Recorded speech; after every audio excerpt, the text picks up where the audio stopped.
Perfect. Perfect.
Perfect.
Leave it to me to screw things up immediately. Hi, everybody. How are you doing? Hopefully, you're doing well.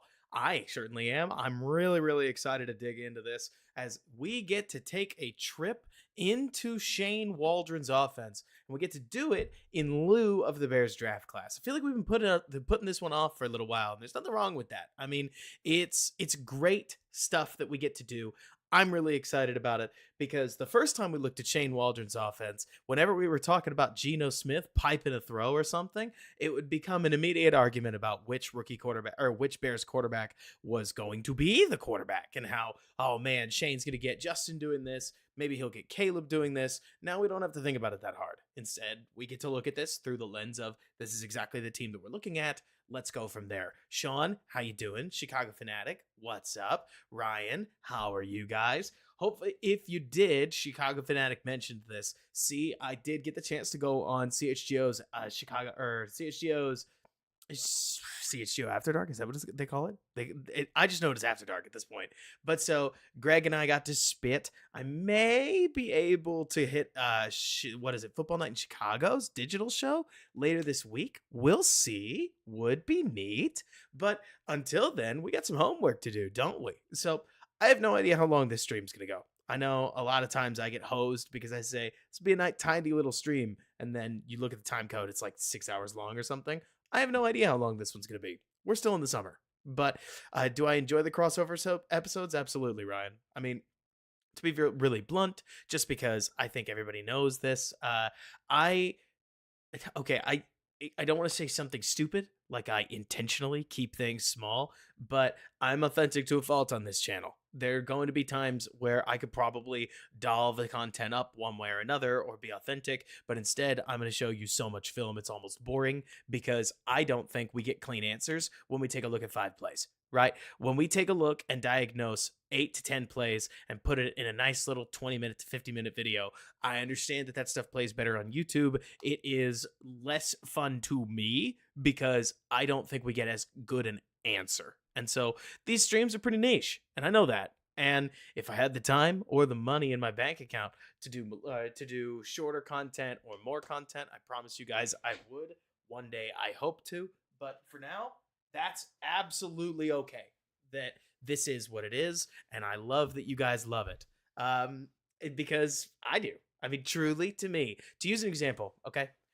Just because we're talking at this point about something that's a little highfalutin, if even abstract, I would look at you guys and I would tell you that you could sit with me for 6 hours and we could watch 2 full football games and we could go through breaking things down as best as we could. And I would still tell you that we have only watched half the film you should watch before you say anything definitive. And even then, you're risking it a little, right? Where it is absurd how much tape you really need to get a feel for the ins and outs of everything about a player. I would tell you also with a straight face that you can get a feel for a player in one game, but you're not going to be detailed enough until you watch them honestly for 6 or 7.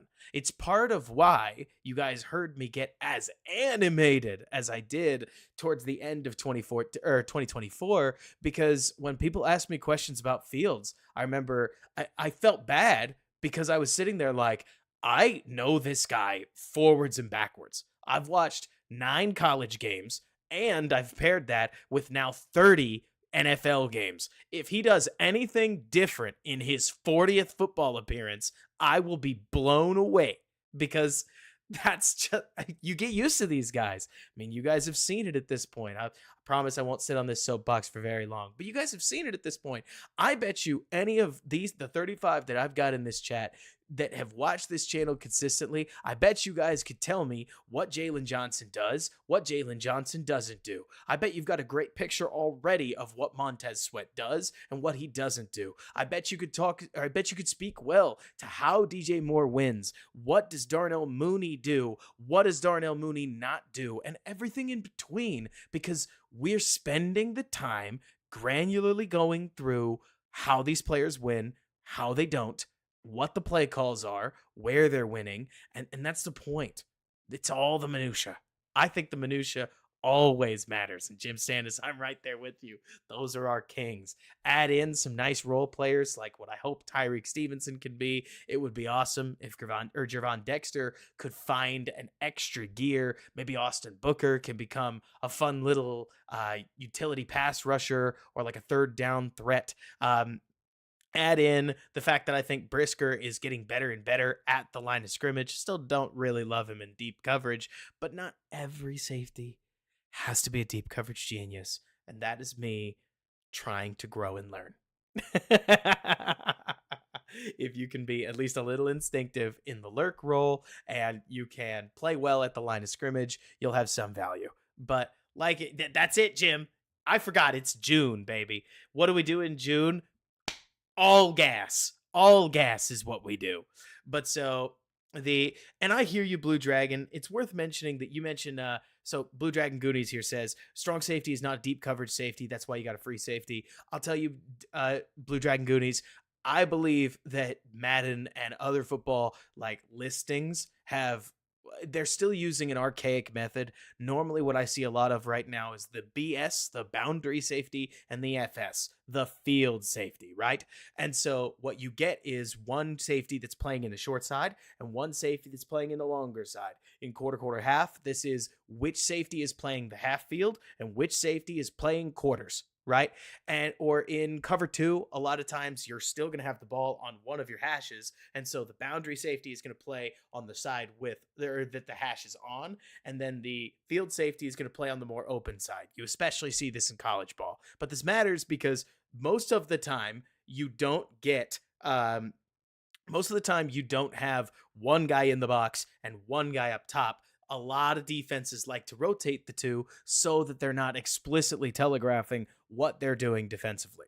I think 20 years ago, 15 years ago, you were absolutely right. You needed one thumper inside the box and one guy that played up top. I think a lot of defenses want guys that can do a little bit of both, and I just don't know that Brisker does a little bit of both, which sort of pigeonholed the Bears last year, but they had Eddie Jackson on one hand and Jaquan Brisker on the other, so the two kind of pigeonholed each other. And so that's fine because you had a clear free safety and you had a clear strong safety. With Byard, I think you're a little more able to disguise the players if you'd like to. Brisker wants to think so, but it wouldn't surprise me if Brisker's limitations just mean that they end up doing what they did last year. But we'll see. Let's see. He does better than most safeties can only do one. Exactly. They really don't. But like you're saying, Alex, it is boiling in Chicago. Also, Alex, for what it's worth, you mentioned the hot take that if the offense does well, you think Waldron may stay. By the way, we're just gonna go straight into the tape at this point. I need to update the now discussing, but let's dive into some tape so that we can spend some real time with it. Waldron Dow. Also, I did not get the chance to watch the whole game, and that's okay. So we're gonna experience it together. But my understanding is that this is a game where Geno Smith pipes a couple balls. So let's really dig in. I'm stoked. But so let me see. Alex, when you mentioned, or one thing I did want to speak to is it is worth remembering that as much as everybody expected Houston's offensive coordinator, whose name suddenly escapes me, I cannot believe I've forgotten it, the PFF guy, he ended up staying in Houston. It does feel like having a 1 year stop and immediately getting promoted is a long shot for Waldron, even if it is slowing. Thank you, Sean. It feels like it's a long shot, even if the offense is good, if only because staying for one more year and proving yourself further could end you up as as a red hot candidate instead of just a head coaching candidate. But it all depends. I mean, it's worth remembering, everybody, that if Shane Waldron thinks he can get a $30 million head coaching contract, that is really attractive, no matter what the destination is. It's the one thing that I don't really understand what Ben Johnson's doing, but maybe Detroit's guaranteed him an absolute bag as an offensive coordinator, and he really believes that he can wait and see. I'm more pointing out that as much as I understand that it's easy for us to say things like, well, yeah, that head coach just wants to wait and make sure that his opportunity is set up for success. Those are big words from guys who have generally made about $7 million total in their life, and they're being handed a guaranteed 4 times lifetime earnings pay raise. That's why most of these guys jump at at awful teams. Like Dave Canellis is probably my favorite example in this case. Is Dave Canellis jumping into a healthy situation? No. But what's Dave Canellis getting? A massive pay raise that is fully guaranteed through the end of his contract. This is lifetime money. And if you need reasoning, just remember that from everything that we can tell at this point, Matt Nagy took the Chicago job knowing good and well he didn't like Mitch Trubisky. So the money will drive people to do a lot of things. That is not me trying to say, just so we're on the same page, that Dave Canellis thinks Carolina can't be won in. That's the other thing. From every interview I've ever had, I've been lucky enough to talk to people who have talked to people really close to head coaches. They have said head coaches are some of the most obsessively positive people you will ever meet. The line between delusional and optimistic gets really blurry with head coaches, because if you don't believe that your team is right about to turn around, then you can't endure some of the horrible defeats that a lot of these head coaches endure on a week-to-week basis. Think about Pat Eberflus's 14 straight loss streak and know that every single week they lost another game. He probably really believed that they were going to win the next one, because that's just part of being a coach in the NFL. So anyways, some quick other things. Do I think the Bears go after Connor Williams? I think the Bears are trying to keep enough money in the cap so that they can make at least one move at edge rusher. I hope it's not Yannick. I understand that Greg brought him up last night. I didn't have it in me to say Yannick Ngakoue was really, truly awful last year. I really hope the Bears don't bring him back. I don't see anything exciting there. I would expect, though, that a move, I don't know who it is, right? Like it could be Jonathan Allen. It could be any number of moves. Emmanuel, I don't know. Some move that the Bears can use to basically keep the cap hit somewhat low, but still add on the defensive line makes a lot more sense to me. But just like Blue just mentioned, Blue Dragon Goonies, Yannick is also going to be cheap enough that just may be where you end up. And if you can create the cap space to add a Connor Williams, I think they're going to be interested. I just don't know if it fits what the Bears think they need. It really also depends on their evaluation of Nate Davis, which we're just not going to know. Like guys like us, on the other end of the computer screen, not in the coaching room, we have no idea how much the Bears actually are counting on Nate Davis. And if they're already thinking that he's going to spend a lot of time not on the field, Connor Williams probably becomes a much more intriguing ad for everybody in that room. But if right now they still think Nate Davis is going to be a core starter, then no, you're not going to add Connor Williams because you're thinking that he's an OL 8. I'm interested. I'm always going to be interested in a talented player like Williams. That's my bend. But if you know me at all on this show, I also work hard to give you guys as close to what I think the Bears are thinking inside their room. What did I tell you guys? What did I say for weeks? I'm not going to take this victory lap more than once, okay? And I'm only doing it on this show. I told you for weeks that I didn't think there was any way Rome fell to 9 because I thought for sure that somebody else was going to hang on. Let's see. For the podcast, 30 way to pump up the volume. That's wild, MJ, because I'm juicing that podcast an extra 5. I'm juicing it an extra 5 decibels every single time. But so, anyways, I said on so many shows I didn't think there was any way Rome fell to 9 because I thought for sure he'd go at 8. And what happened? Ryan Poles agreed, and he tried to trade up to 8. Because he didn't think there was any way Rome was actually going to fall to 9. And he did. And we love it. And that's great. And it's exciting. And it rocks. And it's so fun. But it's wild because I'm going to try to give you as authentic a take as I can about what might happen within football. But it's so funny looking back because I still think Atlanta likely turned down at least one second round pick from like a middle table, or what is it? From like a middle team, like in the early teens, or maybe or something like that, where I bet you Atlanta could have moved down a little, but they wanted a quarterback. And gosh, you want to talk about that, like, God is a Bears fan moment. It's the fact that Atlanta decided that they wanted a position that you just can't trade back for and still expect to land, especially if they thought it was going to be Penix, because For all we know, the Raiders were planning on taking Penix or the Vikings or anybody. We can't say we know because we didn't get the chance to see. As ridiculous as that may sound. But so Atlanta decided that they needed it, and thank goodness for it. Because like Jordan's saying, I agree that Rome to me seems like total larceny, which we love that. Let's see. You mentioned that Poles could use a second at the trade deadline as a trade piece, but you've been looking at the D-line class next year, and Poles could use it as ammo to trade up for either an elite edge or a DT. Alex, I'm right there with you. The main thing worth mentioning is that when it comes to next year's draft class, you have to... So, look, Alex, I'm not trying to rain on your parade. This is just my opinion. But when it comes to a D-line class like next year's, they're awesome. When are they going to peak? Probably earliest year 2. Right? More than likely year 3.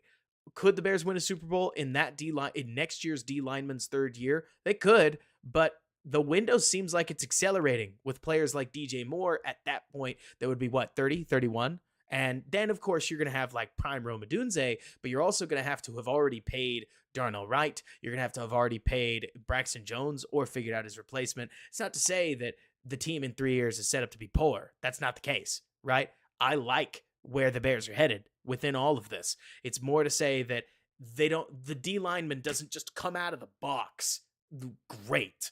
And so that's part of why I think that the Bears are going to be looking to trade one of these seconds, is because I know I've bleated this one. I know I've just said it over and over. I will say it one more time. If the Bears did trade for Jonathan Allen, you're injecting a Pro Bowler that has probably 2 to 3 years left while you cover for whatever D-line's investment that you're, or like development, as that investment trains himself up, somebody else takes the spot. But we'll see. Blue Dragon mentioned like big season for Zach Pickens, not George Pickens and Big Dex. Blue, I hope that Dex is awesome. Right now, I don't think you should count on it. Not because I'm a hater. As a pass rusher, I thought Dexter showed a lot. But I also can't help but look at Dexter right now as a run defender. We need to see more. Doesn't mean he can't have done it. A lot of rookies take a big step between their first and their second year. And somebody as athletic as Dexter is, I'm not worried. But if you added a defensive tackle, because I don't think it's a need, what I'm saying is, if you added a guy that is a star and Dex becomes the D lineman 5 that can play, I mean, honestly, he could rush from edge. He could rush from 1 technique. He could rush from 3 technique. He showed a lot of rushing chops last year. At that point, you're talking about the makings of a Super Bowl defensive line instead of what we hope is an adequate defensive line. And a lot of that's because when you add that top end talent and then somebody like Gervon Dexter becomes a piece of depth, your depth gets a lot better, and you could cycle and rotate these guys and just exhaust the offensive line in front of them. But we'll see. Spectre, you mentioned, so you're thinking use the extra pick for an edge while drafting one in the first next year. The extra pick that you're thinking, like the second round pick, Spectre, I'm open to whatever. Me personally, I think that what I tend to think is, Spectre, gathering my thoughts. It's been a minute since I streamed and I could tell, but I think that that edge, the extra pick for an edge while drafting one in the first next year, it might be an edge, it might be a DT. It all depends on who's there. That's what I'm looking at. That's the best way to put this. If you think that you can get Bradley Chubb, I don't know, pick an edge rusher that you like, right? If you think you can get a sick edge rusher, and you can get a sick edge rusher or a sick defensive tackle, then yeah, trade for the edge rusher. But if the choice becomes a sick defensive tackle, Jonathan Allen is a sick defensive tackle, or you get an okay edge rusher, I'd prefer the sick player over the edge rusher, especially in a scheme like Matt Eberflus's. This is all a matter of who's out there and what does it cost to get them. And if the Bears can acquire an aging but talented interior player, it's purely that I don't know who the edge that they'd pick up is. Like you're talking about, Blue. I mean, how you doing, Donald? If they could grab a Max Crosby, if we're talking about Jonathan Allen or Max Crosby and the same price, I want Max. I don't think that's a question mark, right? The problem is, so when I look at the state of the NFL right now, I just don't see a whole lot of openings at edge rusher. Like, I don't see a lot of hanging edge rushers that are just for sale right now. Maybe you guys can fill me in on the ones that you guys think fit this bill, but we're just not there yet. On the other hand, there's this perfectly good defensive tackle that has already requested a trade, and Washington has drafted to backfill him. They are already working on a not Jonathan Allen plan, and he fits what the Bears are doing right now alongside Keenan Allen. So, because of this, it's why you keep hearing me say DT. I need to be so clear if I haven't been here already. I'm not talking about DT because I hate Gervon Dexter. I'm talking about it because this is an availability in a supply demand league. And I'm hoping that, I'm hoping that Austin Booker and DeMarcus Walker put their fingers together and do the fusion dance to create one healthy second edge. And if they can do that alongside Montez Sweat, I'm not saying we're good, but we're passable. Depends on how Booker plays on those third downs. And then if you told me that you could send Jonathan Allen and Gervon Dexter down the pipe on key downs, I like where we're sitting. Like, Donald, you mentioned Jonathan Allen replaces Justin Jones. Gosh, especially Donald, because now that Gervon should be better, if you're telling me that Allen plays first, second, third down, and then for most of the other downs, you've got Billings on first and second, and then Dexter comes in and spells him on third down, I feel great. Like, this works. That's okay.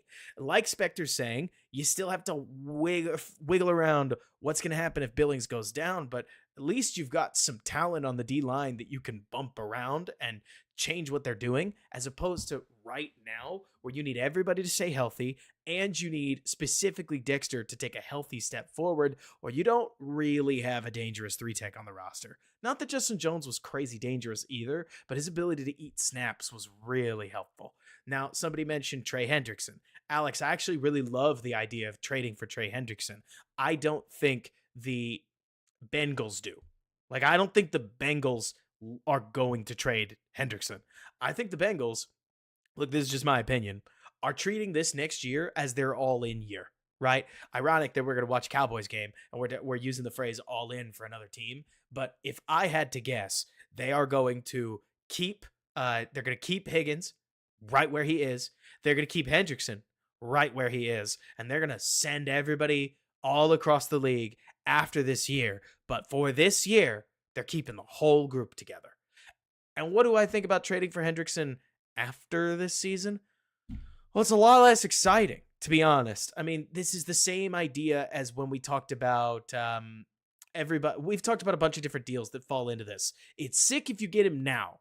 It's less sick if you get him after this season, because this season's a major inflection point. After this season, you're talking about Caleb as now an established quarterback in the league instead of not having any idea what's going on. If somehow the Bears were able to get Dexter Lawrence, I would try to do a backflip. I'm already doing the impossible. So let's see if you can see it. No, you can't. I'm already trying to do the impossible. My 5'5" self is trying to become decent at basketball. So we can dream big. Notice I said decent, but that's like, if I'm trying to get decent at basketball, I guess theoretically the Bears might be able to get Dexter Lawrence if something happens to the Giants, but that's their franchise defender. I'd just be shocked. I think it's funny, Alex. I'm not going to be the guy to raise my hand and say it. I believe I was the one who mentioned DeMarcus Lawrence, which makes a lot of sense to me. But we'll get there when we get there. Because, like you're talking about, that's going to take the Cowboys admitting that they need to blow it up around what they have going on, or at least shed a lot of expensive assets. And that could easily be something that they look into. I have no idea if Lawrence is still productive. I guess we'll see when we watch this game. But so, do we have any more questions before we start digging into this tape? Or do we want to just go ahead and get started? I am ready. If you are, let's go Bears. Jeffrey Simmons would be such a pipe dream, I'd be so down if it's there, but I just doubt it happens. So note the formation and note what they're trying to do. right? So what are we looking at? I want to see if we can't, by the way, sort of play a game as we go through this on what do you think this formation's built to do, right? I like this, especially in terms of carrying over where the Bears are, because let's see, it does feel that way, doesn't it, Chicago? But so what I like about this formation, especially when you consider what the Bears would be doing, first of all, the pistol is in. This is fun, right? But also, in this case, theoretically, you've got Keenan Allen or Roma Dunze, right?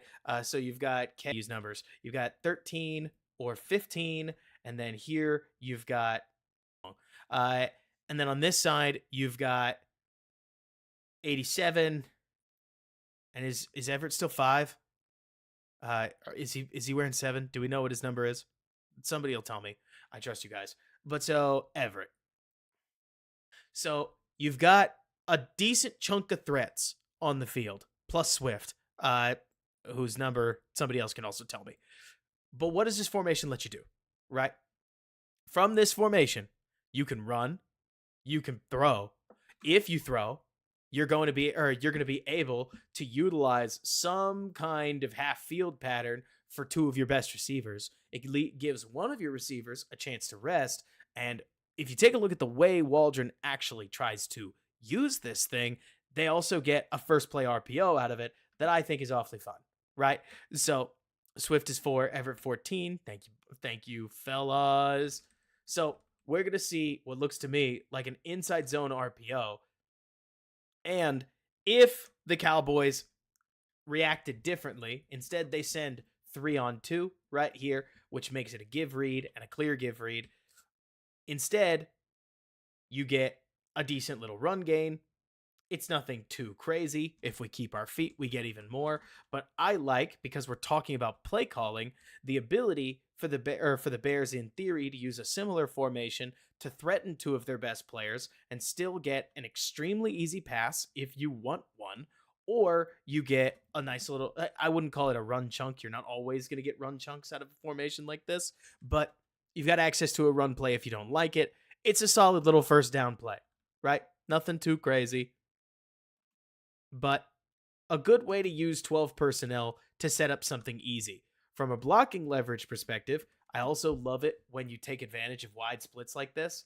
Like 90 wants to come out here and play the two tight ends. So instead, you're going to use a double block to then just get up there and block everybody in the immediate run lane. It's a good way to get, again, a chunk that I don't think Charbonnet does much to take advantage of, just because when you're looking at this kind of space, I would love it if he doesn't get his left foot stepped on and is able to keep his feet. But the moment he does, he goes down instead of an extra couple. Like you talk about, Alex, I think there's a lot of diversity there. Then I love the almost college influence of this. When I see two wide receivers split this far out, I always think about like the Heupel style offenses. I can't say Bryles anymore, but the college offenses where the goal is to stretch out the formation as much as humanly possible so that you can try to create some rushing area. And then you've got two tight ends right here. Now, you got to remember why. All right, so let me ask a dumb question, but this one I want to get a chat response, okay? Why are we doing so much 12 personnel? Okay? I want to just sit back and beg the question, why are the Seahawks in 12? It's just 2 plays, so it could easily change, but why are they in 12 twice? It's the first drive of the game, and they're thinking what?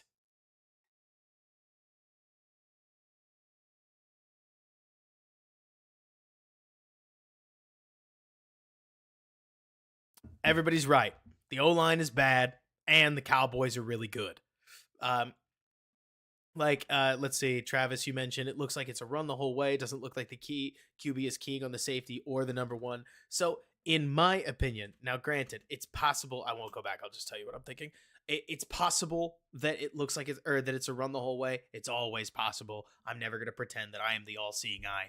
It looked to me like it was a pre-snap RPO where he may have made the decision well before the handoff that he wasn't going to abort it. Because like you're talking about, I would imagine that he would have made that decision and then he either would have taken the handoff and immediately thrown it, or he wouldn't have, or he would have just taken the handoff and handed it off. But that's what I'm seeing. like you're talking about, there are plenty of RPOs where you hold the mesh point and then make the decision. But I'm seeing it as more of, I only know to call it an abort RPO, where you're basically taking a play and aborting it all together with the screen versus just handing the ball off and allowing the play to happen. But that's just my 2 cents. It looks like it's there to me, but the lineup for the Cowboys doesn't make the play make any sense. So instead, they just hand it off and take the chunk. But so then in this play, this is a Waldron staple. Get used to this one. It actually reminds me a lot of what I think Nagy does. By the way, everybody was right. They're in 12 personnel in part because you want to force the Cowboys to plan around your tackles, which are bad, having some kind of help. But I appreciate the balance here. Waldron is going to have 87 cut across the formation, try to induce some motion. The Cowboys don't really move much for it, and it doesn't help anything when our main tackle over here just immediately loses to Micah Parsons. But Charbonnet does what he can to take advantage of it. Everybody keeps flowing, and we just don't gain much. But you can't fix the Jimmies and the Joes necessarily when 67 doesn't get a piece of or when 67 doesn't get a piece of Parsons. It's tough to make a lot out of this play. But like you're talking about, yeah, split zone hard to block 11. It's split zone basic, like you're talking about, where you're just splitting across the formation. Remind me, I'm out of practice. That is split zone, right? Or like where you're gonna have the sifter come across the other way, run zone to the other side. Remind me. But from there, no meal to be made about this play. I talked about this a little on Greg's offense. You see a lot of window dressing and using pre-snap tools to set up favorable, albeit basic plays. Like, I don't see Shane run a ton of complex runs, like extremely complex runs. He'll mix in some power and some gap concepts, but for the most part, you're looking at motions that then chain into a zone play that follows pretty simple and standard rules, or a passing play that resolves itself relatively quickly and then allows a passing play that resolves itself relatively quickly and allows the quarterbacks and the wide receivers to freelance after the fact. In the games I've watched of Waldron, this has been consistent. I'm curious to see if it sticks around here, but the main reason I bring it up is because Waldron seems to be using pre-snap things to try to give his offense an edge, but then during the snap, he wants his guys executing something simple and streamlined so that they can play as fast as possible, which I'm a fan of. I think that football players get overwhelmed easily. I don't know why. I've just seen it a lot between Nagy and Getsy. I've seen what it looks like when football players are given too much to think about, and they just freeze. I swear. America's play. That is awesome.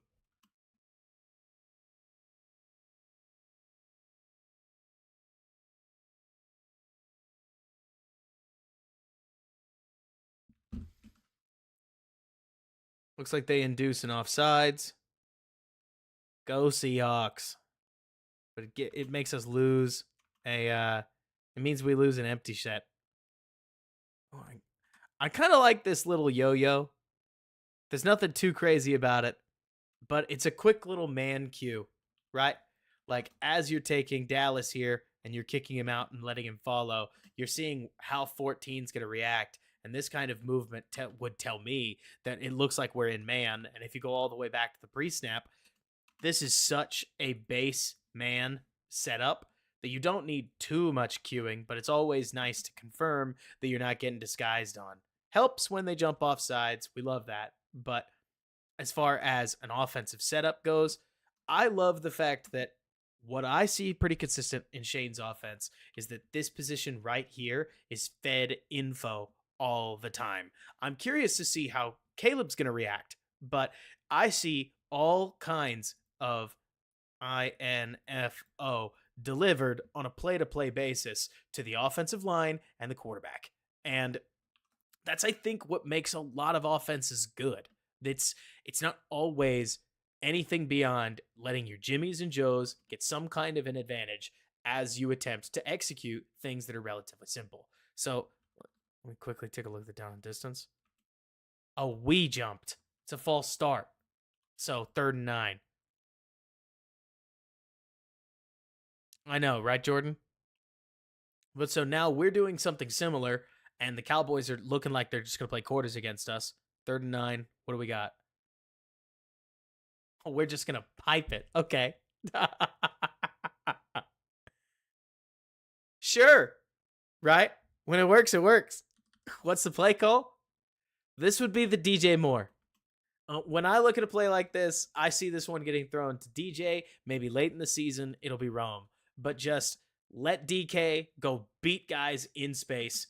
Here, you have to make a really nice throw, too. Like, what I love about this, because this is sick, if you ask me, is Geno is on the same page as DK that this ball has to come out with at least lowercase a anticipation, because you have a safety that is driving into this lurk spot underneath. And if you don't throw that thing on time, this is an INT. Like, I hate to say this, but if you don't throw this late, you're going to get smoked. And just like Travis is saying, it looks as if they're trying to play what I would also call poach, right? So from a safety perspective, what's he doing? More than likely, he's shading towards number 3 over here, right? Because you're talking about a 3-by-1 alignment, you have used in case we missed it, okay? In case we missed it, Shane Waldron is using a lot of window dressing by setting up 3 receivers on the other side of the formation. Look at all the defensive attention it draws. And this is very natural too. You've got a linebacker, you've got 3 DBs, and you're going to get this safety driving over from this side because you're expecting that some kind of action is going to be happening on the other side. But like you're mentioning, safety has eyes on 3. And it looks like because 3 is driving vertical, and this actually would make a lot of sense, because 3 is driving vertical and you're running an in there, that the safety would be thinking that he's got to take this pass right here. At least that's what I'm seeing. And so this opens up a lot of visual space. Like, at this point, you've now used a combination to where if they're going to be in poach, you're going to, like, it's funny, Spectre. Geno pulls the safety with his eyes, but also the concept pulls the safety, because if the safety's watching his keys tell him that that middle of the field is going to be open, and you don't want Tyler Lockett to pick this yardage up right here, but he just threads it, doesn't he? Yeah, good job on Geno's part, because he starts his eyes over here, and the moment he sees, I don't even think he sees anything. He just hits the back of his drop and knows he's going to DK, and from there, a number 1 receiver just goes and does number 1 receiver things. I mean, football's so pretty when it's played well, isn't it?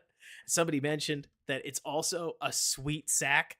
Like you're talking about, Travis, it's the right play call against the right it's the right play call against the right defensive play call, and you catch a little bit of luck because you don't or you catch a little bit of luck because the DB that's trailing DK doesn't catch him. What I think is funny is that 67 does not exactly win here against 90.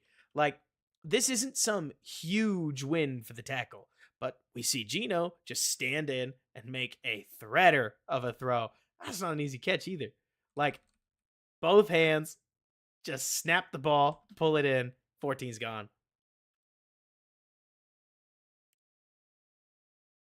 And we could doll it up, and I could say, oh, wow, this is always going to be this, that, or the other. Like, I don't know. I could tell you that every single thing, wow, it's amazing.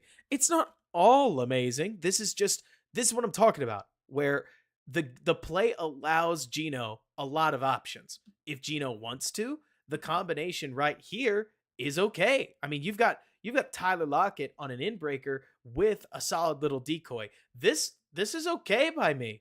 Like, our wide receiver 2, our short area guy, in this case, this is going to be 13. Like, we've got Keenan Allen coming over the middle on a 3rd and 9 with the chance to basically just catch the ball, turn up field, and dive for it. I like this. And if Geno feels it, because I imagine that this is all feel. I can't speak to this, but I imagine it's all feel. If he thinks that he can hit the basic to his number 1 wide receiver, which would totally be 2 in this case, just do it. and there's nothing that's going to stop you. And so that's exactly what he does. At the end of the day, this offense feels to me like it is baked. It has trust baked into it. Go do what you're going to do. And then maybe my favorite part, if you take a deeper look at the combination, is that clear out route that we're talking about isn't a clear out. If for some reason it's not open, then, or if this isn't open and this isn't open, you've got a nice little corner route out here that if you've somehow survived for this long, you can just lay that ball up. And look at when this breaks. So if you're not throwing here, you would hitch back, and then we're breaking over here. Like, look at the timing. I understand the ball's in the air, but if you had hitched up and just replanted your feet, you should actually be in time to lay this ball out to an area and to go see if 11 could go pick you up a first down. It's not to say it's a perfect play call. It's not. There's no such thing as a perfect play call, but it is a well-executed attempt at what it's trying to be, and that what it's trying to be is a lot of options. Like you're talking about, Jim. If the safety isn't fooled, then you throw underneath, or you work out to that corner route, because I actually think 14 does a decent job here of making Lockett work for it. Looks like he gets held a little bit, but like you're talking about, I mean, that's football, where if blank didn't happen, it's a pick. But they're perfect play calls. I love it, Travis. Hey, I appreciate you saying that. I'll take any lesson you got.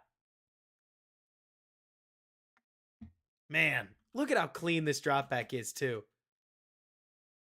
Feet, plant, fire.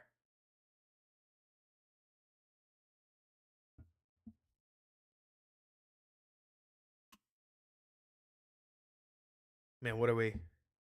20 minutes into the film, and we are one drive in, maybe five plays. So here we got like another long wing formation. I bet we see plenty of this. Like, I know rollouts make everybody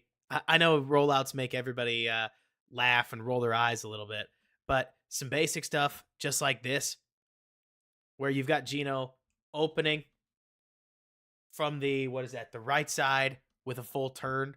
Like, this is a great way to sell outside zone. 6 does a good job crashing down. Caleb, I think, should be able to just dump the ball off. And hey, at that point, you just got to break a tackle. And if you don't, whatever. It's like an extension of the run game kind of thing. But there you go. Yeah, exactly. There's that wide zone play action, right? It all functions off of the rest of the run game, which is a whole lot of I've seen outside zone. Like, Waldron loves to get his offensive line moving. Of course, he's going to do plenty of he's going to do plenty of inside zone too, and he will.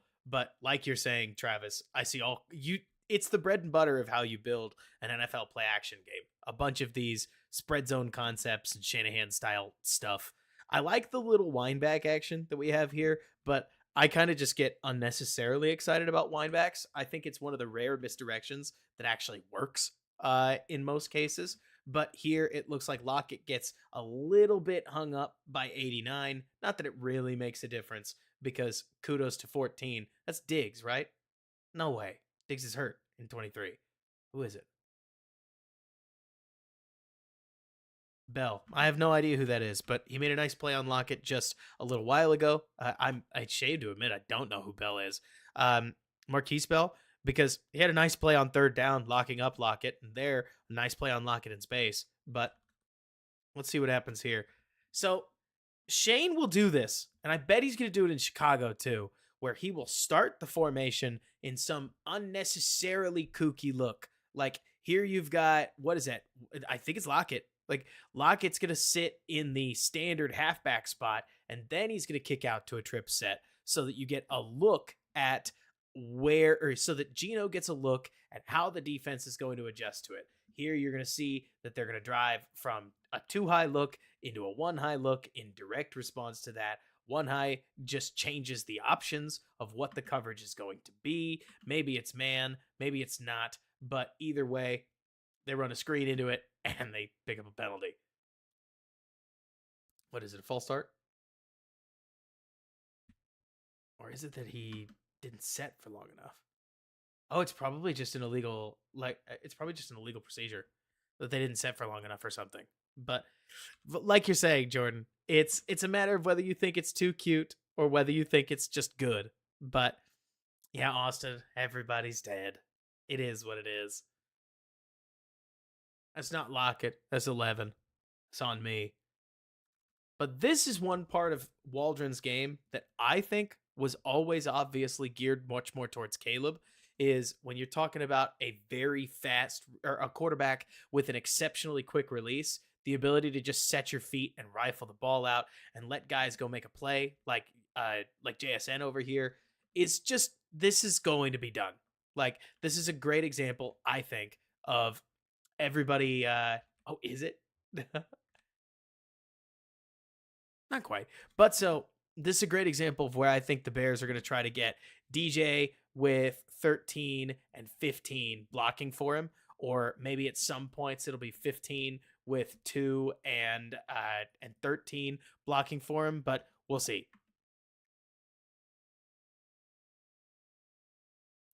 Like you're saying, Travis, it's all extension of the run game attitude. Third down, it looks like chances are Dallas just declined it. Now, this is something, Jordan, Travis, I'm curious to hear what you guys think about this. I understand that there are so many coordinators that will rather live and die by what happens in man coverage, but some of the attitudes that you see from DCs about like, hey, when we get into third and medium, sometimes third and long, we're going to line up and play man. I feel like it just gets you beat.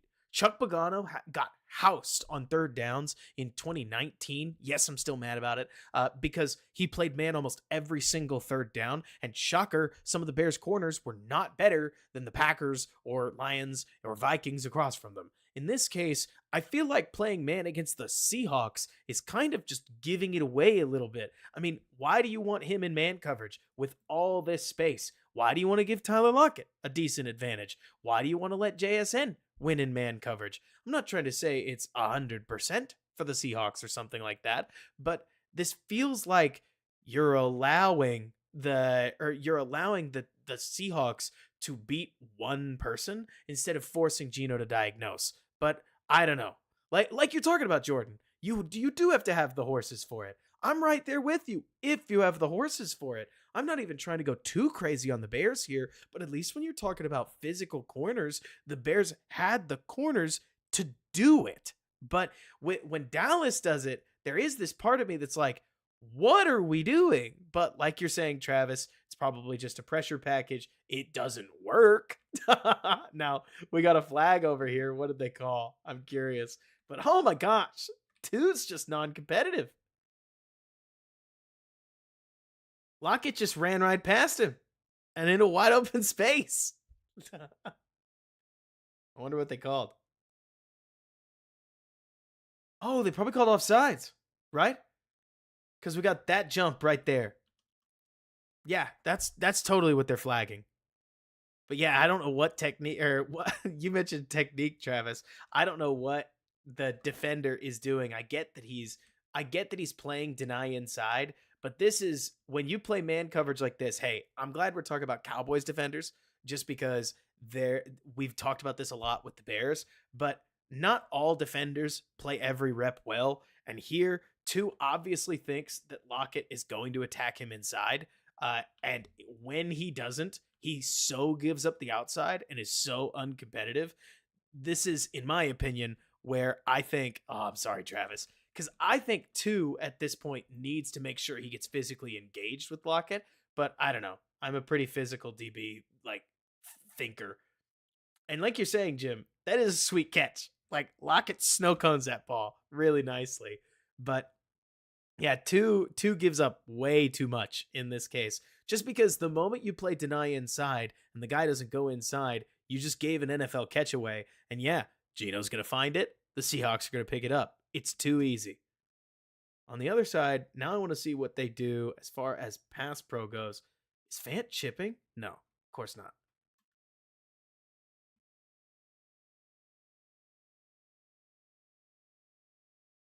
Man, kudos to you, Gino.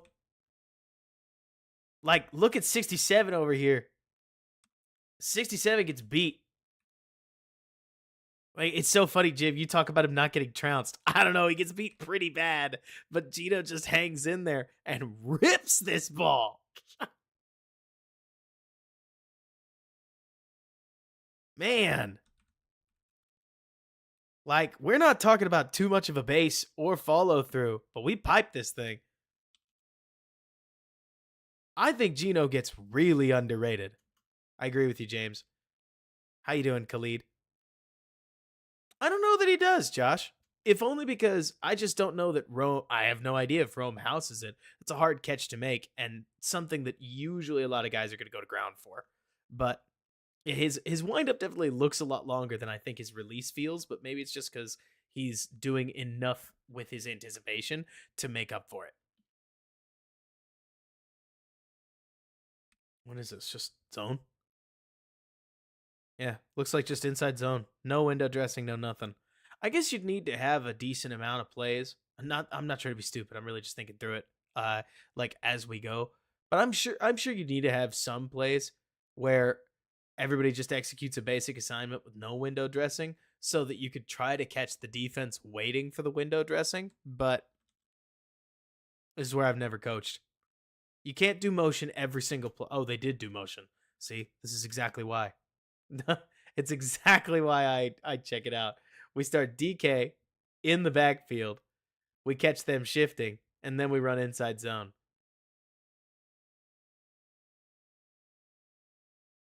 That might be duo. Honestly, Travis, just being real with you, I'm a guy on the internet. I try not to get too caught up in was it duo, was it inside zone. It's a between the tackle run play, but I think it's inside zone. Like my gut said inside zone, but there's some of these where I'm like, whatever. We're missing the point if that's what we focus on. Ooh. Oh, do we? Oh my goodness. Okay, this is just we're just throwing the ball at this point. Like this is so we'll get to the window dressing in a minute cuz I actually really love the window dressing on this one. But this is just a sick throw and a nice catch too. Oh man, watching the catch. This is where I wouldn't be surprised if that's the Roma Dunze role. Like where we've seen a lot of DK that I imagine would be DJ Moore, and this easily could be DJ Moore as well.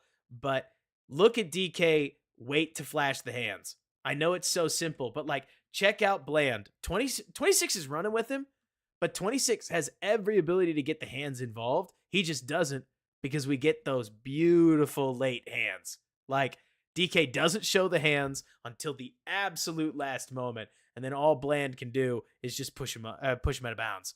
Like that's pretty receiving play by DK Metcalf. Also, DK, if he wasn't absolutely dominating enough, I do want to slow mo on whatever he's doing up at the top of the ball. Like this is a really explosive route.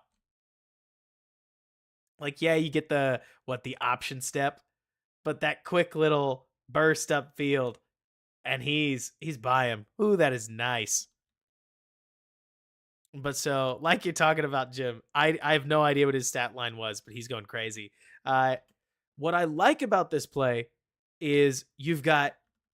I love when teams run play action off of one of these sweepers where you get the defense moving because there are so many moments where you go split flow inside zone or split. A lot of times you're not going to see like an outside zone, but you'll go some kind of split flow with a receiver pulling across the formation and then you hand it off. So to me, the action is very faithful. Like the play action is very faithful to a lot of common run plays. It's exactly why you see 54 here bite the run fake. I mean, there are guys who could easily get after Gino in a window like this. They just don't because this is a very normal run play. And then I also love that Gino understands immediately that you need to kick out to your left because at this point, everybody's going to bite to this side. Like everybody's going to try to get across the face of whoever it is that they're playing partially because the run action was over here on this right hand side. So if you cut the field in half, theoretically, you've got two actions over here. It's natural for everybody to shade this way, meaning that if Gino gets out, which he does, you're safe. Pocket. Totally clean. But so, yeah, no bias. Andrew Billings' house is this. But so, I read, Travis, that's hilarious. I love the natural space that this creates. Smitty, how you doing? I also appreciate that Fant is open too. I mean, this created a ton of space within the defense. And then uh, at this point, you've got Fant running across the formation. That's probably Kmet in this case. That if for some reason your number one isn't open, which he very well might not be, then you've got this beautiful Y cross that should be there for a first down. And at this point, it feels like Shane's just starting to play with him. Man, Jim, if Andrew Billings, so if Andrew Billings had a 94-yard fumble return for a touchdown, just because of how fast he isn't, I have to think it's probably Cole Kmet, Travis. I have to think that Andrew Billings to do it would have to break at least 15 tackles, and I'd be so here for it. I mean, at least somebody's getting thrown straight into the sidelines, like a nickel corner or a small wide receiver that tries to tackle Billings would just get picked up and just rejected into the second field or like into the second row of the stadium. It'd be awesome. Would love it. But Thunderstep Andrew Billings would be a lot of fun. Especially, I mean, I would love for him to dive on one fumble. Let's just pick up something. Get my man Billings and I. Yeah, exactly, right, Lisan? To me, my favorite part about this so far, just quick aside, is that have you noticed that a lot of what these plays revolve around, like I just take a look at this last one. You're seeing clean footwork, prescribed footwork, and a quick throw with a lot of arm talent. Like, as far as the way Gino is playing, is there anything that you've seen here that Caleb can't do? No. And I mean, now granted, that's a loaded question. There's a lot that Caleb can do and not much that he can't. It's just a matter of how consistent is he going to be. But in my opinion, the best thing for Caleb Williams is look at how precise Gino's footwork is. It is hard, in my opinion, to have this kind of, or like it's hard to see a quarterback with this kind of footwork emphasis and have no hat to tip towards the OC that got him there. Especially since we saw Gino's time in the league. He was not always like this. So the emphasis that that Waldron has brought to him, I think is a real positive for what Bears fans should hope to see with Caleb Williams, because like you're talking about, Alex, I mean, you can add Caleb's escapability, but we've even seen that so far Gino hasn't had to stray outside of the framework of the offense. But it's like you're exactly, if Caleb can stay on base on this kind of throw, not trying to make it moving his body. My favorite part is, Travis, that I would expect that Shane Waldron has had experience keeping guys within, I don't want to say within the box, but teaching them when to keep their base, when to just go make a play, right? It seems as if when I watch this offense, there's a very clear dividing line between when you're told to just go make a play and when you're told to stay within the framework of the offense. And I think that's going to do a lot for Caleb. We'll obviously have to wait and see if that's the case. Kudos to Dallas. Their front just doesn't move here.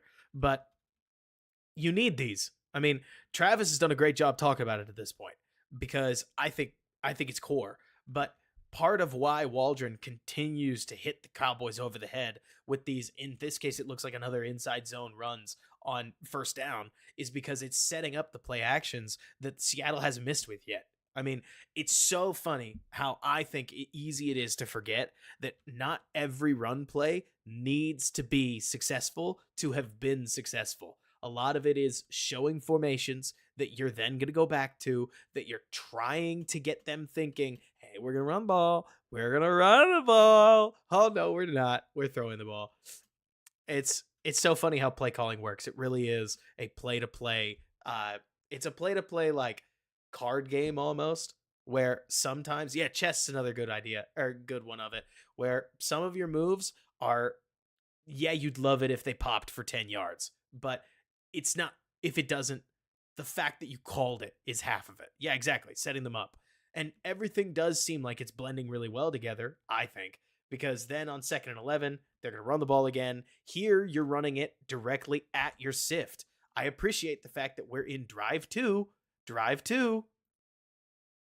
and we're actually going to use the motion man. Have you guys seen how often Nagy and Getsy were really bad about this? And Travis, I can't speak to the Cowboys. I wouldn't be surprised for some reason if Kellen Moore does this too. A lot of teams use the motion man. Like, as in, they will have somebody in motion. A lot of teams forget that that decoy stops decoying anything if you never, ever, ever do anything with it.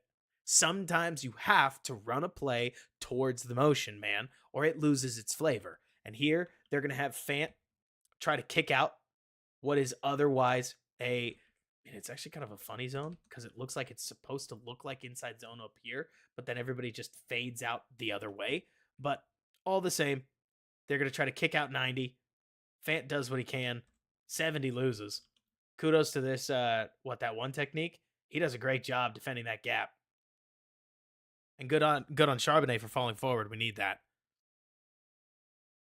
But I love the fact that on drive number 2, you're making it clear to Dan Quinn that, hey, we are going to use that motion man sometimes. You can't just leave him open because eventually he'll try to kick out an edge, and then we set up a 3rd and 6. 2nd and 11 to 3rd and 6, like 2nd and 11 to 3rd and 6, that's a successful play. Only barely, but a successful play all the same.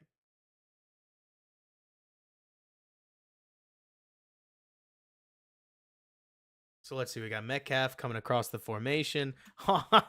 I think this is fun. Look, it could just be that there's more of an adjustment happening than meets the eye, but how fun is it to see you move one receiver from the 3 spot to the number 1 spot on the other side and 2 defenders go with him? Like, is there any clearer way for a receiver to see that he's doing damage within the offensive game plan so far than 2 guys shift over? And it looks like, for all we know, they shifted out of poach or something similar. But that's awesome for DK. And what do we got here? Oh. He's going to get you. That is a bad man on that defensive side. Oh, my goodness. Look at Parsons. Not only do we get the sweet inside move, but we power through the guard trying to throw a block. Oh, man. That is sweet defensive line play. And then nothing works on the offensive side.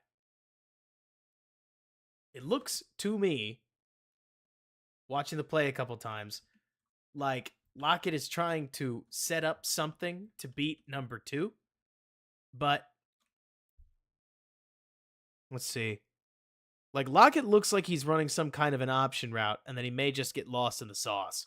But it's hard for me to tell, because then DK looks like he's just curling, but he's double covered. So DK's not there. Dallas is blanketed that. Dallas is blanketed that. And then Lockett looks like he's 3 moves too deep. And hey, not everything's going to work. You'd love if it did, but not everything's going to work.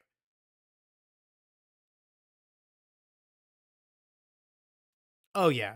It from a defensive side, Travis, it's just 2-man with what looks like it may have been a bracket on DK. But as far as what Lockett's doing, like, just talking about the play call specifically, if we're looking at DK curling, 87 headed for the corner, 91 coming up on this post, the running back flaring out, and then I don't know what he's doing. Like, it could be that he's trying to run up that seam, and if he does, maybe we just don't have time to get to it. What is Gino looking at eyes-wise? Certainly looks to me like he's originally looking at Lockett, and then he immediately sees Parsons. So maybe the ball is supposed to come over the top, and maybe Lockett would tell us that, actually, dude, I am open. I don't know. But, man, sweet play by 11. You need those game-wrecking edges. That's 4 points he just saved.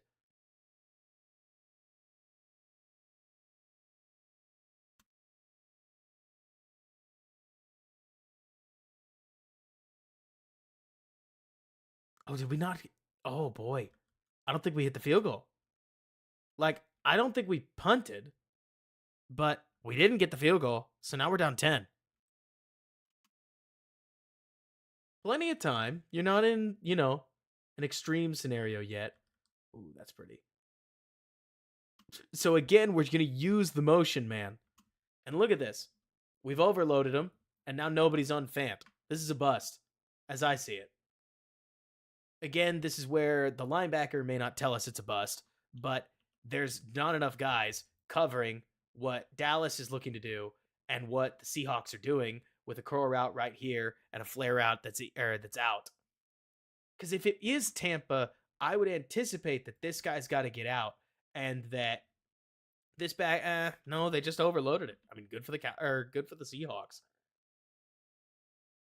Some plays are easy, especially when you occupy number one with 89 and you kick it out. Can't give DJ that much room. No, you can't. The other thing that I do think is handy is that Gino obviously knows this is coming. Like, okay, so there's two major parts. I guess technically three. But so, yeah, I'll talk about all three, okay? So when we're talking about offensive evaluation, what do I look for, right? Well, you got to go through three things. One is design. What are we trying to do, right? How did we set our team up for success? What are we aiming for? What is this formation, for instance? Well, it's totally balanced because we're on the middle of the ball, which it should be, right? A balanced formation when the ball's directly in the middle, I think is perfectly, hang on. I think when you're on the ball and you're in a balanced formation, this helps you threaten both sides of the field evenly. Makes a lot of sense. Yes, you can overload something, but this is the classical way to handle it. Number two is execution.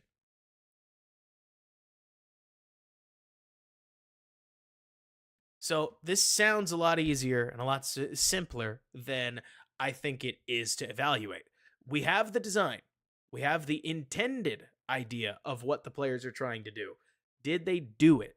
Did everybody execute their responsibility? How did they go about trying to execute that responsibility? And then number three that I like to evaluate is talent, which goes into execution. So this is a matter of how much of that play is quality design and teaching, and how much of that play is DK Metcalf. How much of this play is Patrick Mahomes, and how much of this play is Andy Reid. You'd have to try to pull it apart, or else you're never going to see anything. But within this, what I appreciate is we just catch Dallas in a look that we like with this play. Sometimes you're going to have good play calls, sometimes you're not. But I appreciate that the quarterback, Geno Smith, is very clear about what he's looking for. And as soon as Geno, whose eyes immediately snap out, because like Travis is saying, what he's looking for is what this corner is going to do. Because Travis, to your point, if this corner sits it down over here, we're going to throw a pick. But as soon as the corner on the outside locks on Tyler Lockett, then Fant is absolutely wide open. One of these two was going to be wide open. So kudos to Geno for realizing that within this defensive alignment, it's not unlikely that the Cowboys are going to try to run some Tampa 2 alike. And if they do, just based on the numbers, because remember, we've got a curl route, we've got a flat route, and we've got a go route, one of these three is going to be open. Geno recognizes that, and he immediately realizes that the conflict defender is over here on the outside. He quickly reads what's he doing and flips the ball out to where it needs to be in the wake of that. First down. Design, relatively simplistic, but we use emotion, man, to get an advantage against what might be his own look. And then the execution, Geno knows exactly where he's putting the ball. Talent doesn't play a factor into this play because the design and the execution just happen to be scissors to the defense's paper.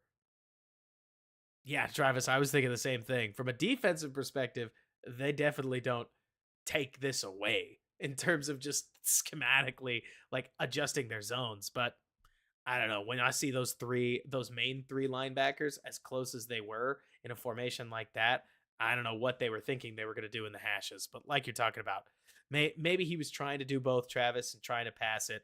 In this specific case, I don't know how you're thinking, but yeah, exactly. This is another perfect play call because if 26 comes off him any sooner, like let's say he rolls off him right now, oh my goodness, Geno Smith could throw a huge ball, like just over the top of the corner that sits it back down.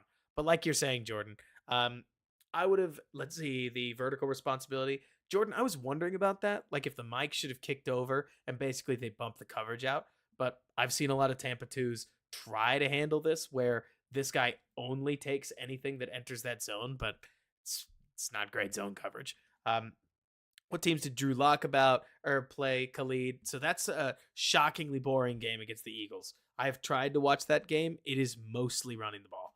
Whereas this game is a lot more throwing the ball. And I like throwing the ball. So I wanted to watch throwing the ball. I also have a really grindy game that I don't know if we're going to get to today, but we will get to it eventually, where it's a game against the Titans. Bears week 1 opponent. I figure we might as well look at what the Bears did or what Waldron did with the Seahawks against what the core of that Titans defense is. But yeah, exactly, Jim. This is June. The Bears have 3 sweet receivers. We're not talking run game.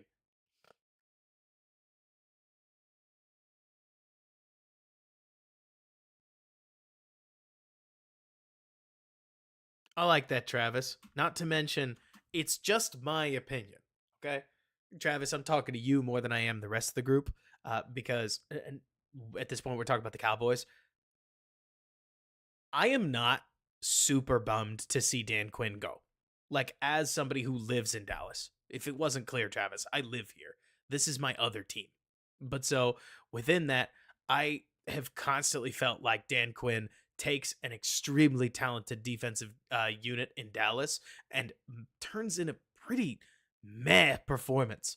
Now, granted, it's not like I could sit here and say I know they're XY good. It's not that simple. But in my opinion, when I look around defensive coordinators in the NFL and wonder, okay, what does Dan Quinn do that is on the scary level of Brian Flores? Or what does Dan Quinn do that looks to me like what Gerard Mayo has done with the Patriots? What does Dan Quinn do on the level of McDonald, like that just left Baltimore?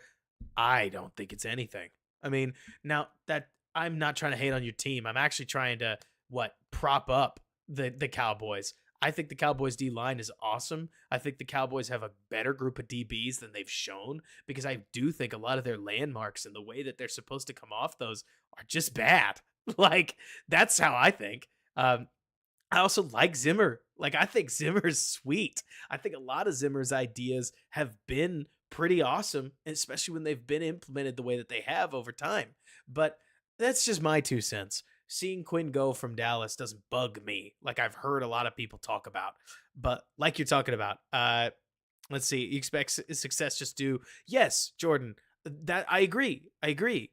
Where to me, it's not that Mike is going to bring a bunch of new breath of fresh air ideas to Dallas, but I expect Mike Zimmer to exact all the talent that has been added to this Dallas defense, and that is a lot of talent. But so we'll see. Lisan, should clarify. Dude, I am so stoked about what Caleb could do to Brian Flores. You need to remember, Lisan Al Khalib, that the scariest part about Flores, I want to just skip so that we can get to we can skip to this. Like, if Brian Flores throws a 7-man blitz at you and you beat the blitz, but you don't beat the tackler that's crashing on you, you pick up 5 yards. If you don't beat the blitz, you're talking about a potential strip sack that could end up either a turnover or worse, a touchdown. Like, don't get me wrong, I hear you. But it's funny, right? The Flores blitz, when you're playing against a quarterback that's really good, I think, suddenly turns into, honestly, it's a game of chicken. It's a matter of, can the Cowboys, because eventually, I'm just going to warn you guys, okay? We're talking about the Vikings in week 12.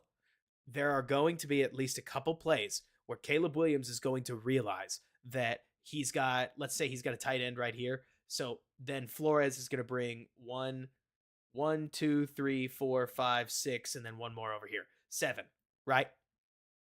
And so Caleb is going to realize that if he hard shifts the coverage to his left, that he has a shot with 2 deep routes to get one of these guys wide open. Like one of these guys wide open. But what it's going to take is it's going to take navigating let's see, if it's on this side, chances are you'd actually shift the line to the right. So then Caleb would basically arc this way immediately from like off the snap and then try to just launch the ball deep. I say all this setup because at that point, you're talking about a race of feel where either Caleb gets the throw off and the Bears might get a huge play downfield, or, and Jordan might type it before I get it out, you get strip sacked because a lot of quarterbacks know to try it, but the moment you bring that arm back, if that blitzer gets there a step faster than you get the ball out, that ball's on the turf and there's more Vikings around it than there is you. And it could actually end up really worse because if the quarterback just throws his body at the ball, you're talking about a vulnerable position as a whole bunch of defenders dive on it. So that's where the Flores stuff becomes, well, in theory, it can be really advantageous for the Bears. In practice, it's hard to pull it off. If you pull it off, yeah, you could throw a touchdown. A lot of guys have done it. Or you can end up flustered, just like Jalen Hurts did in week 2 last year, and throw a pick. Like, exactly. That's the thing. You have to be really ambitious. What is it? You have to be a supercomputer and less ambitious. I hear you. It's, James, I'm with you where when you say his pocket presence is too good, in general, I agree. In practice, I do think it's harder to deal with this than you think because good blitzing teams, they get downhill. But I did, Khalid. I think that's hilarious. It wouldn't surprise me if Getsy's devolving a little bit. Like, I don't think Getsy's playbook was that complicated in Chicago, but I do think when Getsy got challenged, he tried to over-engineer his his answers. Anyways, let's get back to this. Single high, looks like we're in man. At least to me visually, this says man. And oh, DK, no. Quick ball out. Bears fans, drink it in. Shane Waldron called a slant against off-man coverage. Ball's fine. What is it? They're just expecting 5 rushers. They block it. What looks to me like 5 out, basically. And we could have a big play. But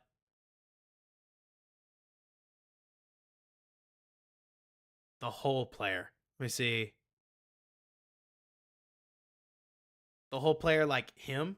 Because, yeah, he just sits.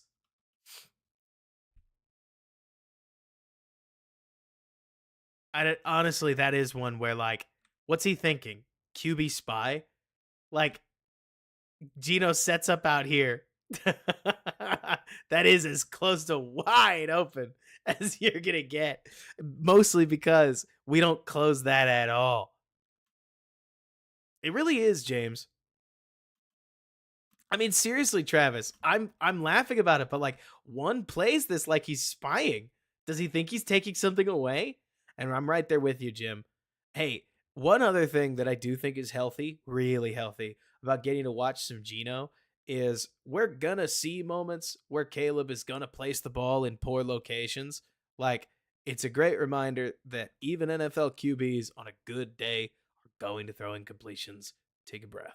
But I know the hype is at such a fever pitch in Chicago right now that's going to sound like it's more of an excuse. It's honestly a little closer to like an explanation. Get there, JSN. Yeah. I love these. I love these kinds of plays where honestly, I don't even know. It looks like it's just a pick, but a whip route into space. And then the ball gives JSN options on how he wants to play this. Like, the moment this play is as simple as, do I like our 2-on-2 matchup over here more than I like our 2-on-2 matchup over here? And Geno likes this. But one thing I really like is that once he snaps it, because yeah, look at this. Oh, we're okay. Okay. You talk about the perfect play call. Check this out. I think this is fun, Travis, while we're geeking out about this. So you got curl, like a curl out over here.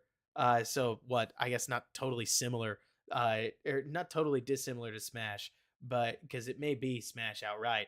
But you have to love it. You have to love it. And this is to me getting mad about Dan Quinn, like trying to do both, right? But you've got a wide open option, and then you've got another conceptually wide open option. Dan, how are we not taking both? Like, or how are we not taking one of these away? Woo, how you doing? Because like, oh my goodness, two gets smoked. Not that Gino shouldn't. Gino doesn't have to have seen this. Like he's picking a side. He likes the tight end pick play or for JSN. And honestly, if JSN takes this and like runs to the corner, I bet he gets there. Does he have to stop? I think it's unclear, but he obviously does. Breaks the tackle and then gets up and down, which good for him. But from an offensive side, yeah, it's awfully neat that we see that DJ. To me, this is 2 would be open, as well as 15 would be open in this case, with probably 13 sitting right here, and then that's probably 87. But it's neat to see options on a play like this, and I love a good whip route. I really do. I think whip routes are fun, and especially on or in off man situations like this, they can create tons of space for yak artists. And for all I know, maybe that's honestly looking back, this could easily be what, like 15? Like this could be 15. Still Keenan Allen at 13 with DJ Moore running the whip. And if it is DJ Moore, he's going to break the tackle too. But so let's see. Waiting for Caleb to run this play, see the development on the other side, backflip over the pass rusher to launch the ball. Yeah, exactly. Right, Jim? And if he doesn't, I'm going to be mad.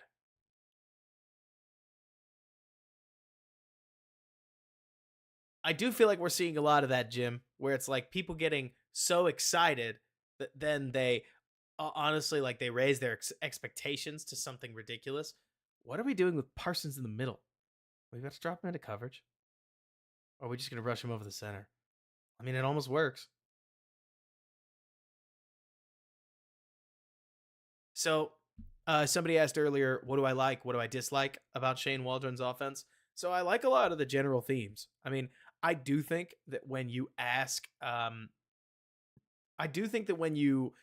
Shane Waldron to pull the play call out of his bag, like when you ask Shane, okay, Shane, give me your best play call, he's got some funky ones. I mean, I love the simplicity of a lot of what he's doing. It's not that it's the duh offense. It's that, like Jordan says, it's borderline too cute at times window dressing with a lot of concepts that are pretty standard. I mean, I can recognize most of them at the very least, and I consider that, yeah, sure, I try to study, but I think a lot of what Shane is doing is relatively simplistic. I don't think you need to plan around anything being beyond simplistic, especially when your offensive line is so bad that you're just not expecting much from them. But Jim, you ask, how does it compare to what Getsy ran last year? It's lighter weight. The pre-snap is it's playing a much bigger role, and that's the part that we just can't speak to because we're not in the meeting room with Geno Smith or with Shane and his offensive and his quarterback coach. But what I can tell you is post-snap, it is very thin. Like post-snap, you're running one, maybe two like main routes. You're probably going to have a third one, but where Getsy had 1, 2, 3, 4, 5, it feels as if Shane has 1, 2, maybe 3. Otherwise, go be a football player, which reminds me of my 7th grade lacrosse coach. If we're going to talk stories, he said his favorite goal was anything that went in the net, and his second favorite goal was, and he had just different rules, but that idea of, at the end of the day, you're the one with the ball in your hand, you go figure it out, is something that it feels like Shane imparts on his players. And I think that sense of ownership is something that you see across the offense in a really positive way. And I can't speak to, I don't know how you guys feel about it, but it felt to me like at times last year, the players did not care about Getsy's scheme. They were running Getsy's scheme, but they almost looked annoyed at their own responsibilities and assignments. Whereas a lot of Waldron's stuff feels as if they're running it hard and they're running it fast. Like they're running it with intensity, even though it's nothing crazy special. And Jim, like you're saying, a lot of it does feel to me simplistic to the point of almost being high school level. Whereas instead of seeing, I don't know, triple layer or quadruple layer concepts like we've studied with some Brian Daboll, et cetera, Waldron just doesn't seem to dip into those as often.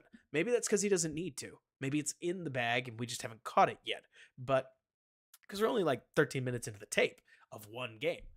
But it does seem like maybe there's a limit to how deep this bag really goes. But also, like you're talking about, Flus, or like you talk about Spectre, I actually think that's a great way to put this. Is it is kind of similar to Flus's offense or Flus's defense, and it wouldn't surprise me if that's part of why the two got along. Like it is at the end of the day executing things really fast, but who knows? Let me see. Yeah, no, make no mistake. Waldron is leagues better and more creative than Getsy's scheme. I just worried about what happens when he's asked to produce answers for the offense against complex defenses. Jordan, I actually, I don't have good answers for that. I don't know. The other thing that I think is complicated that I just want to understand a little better is what happens or what does Shane Waldron's ideas look like?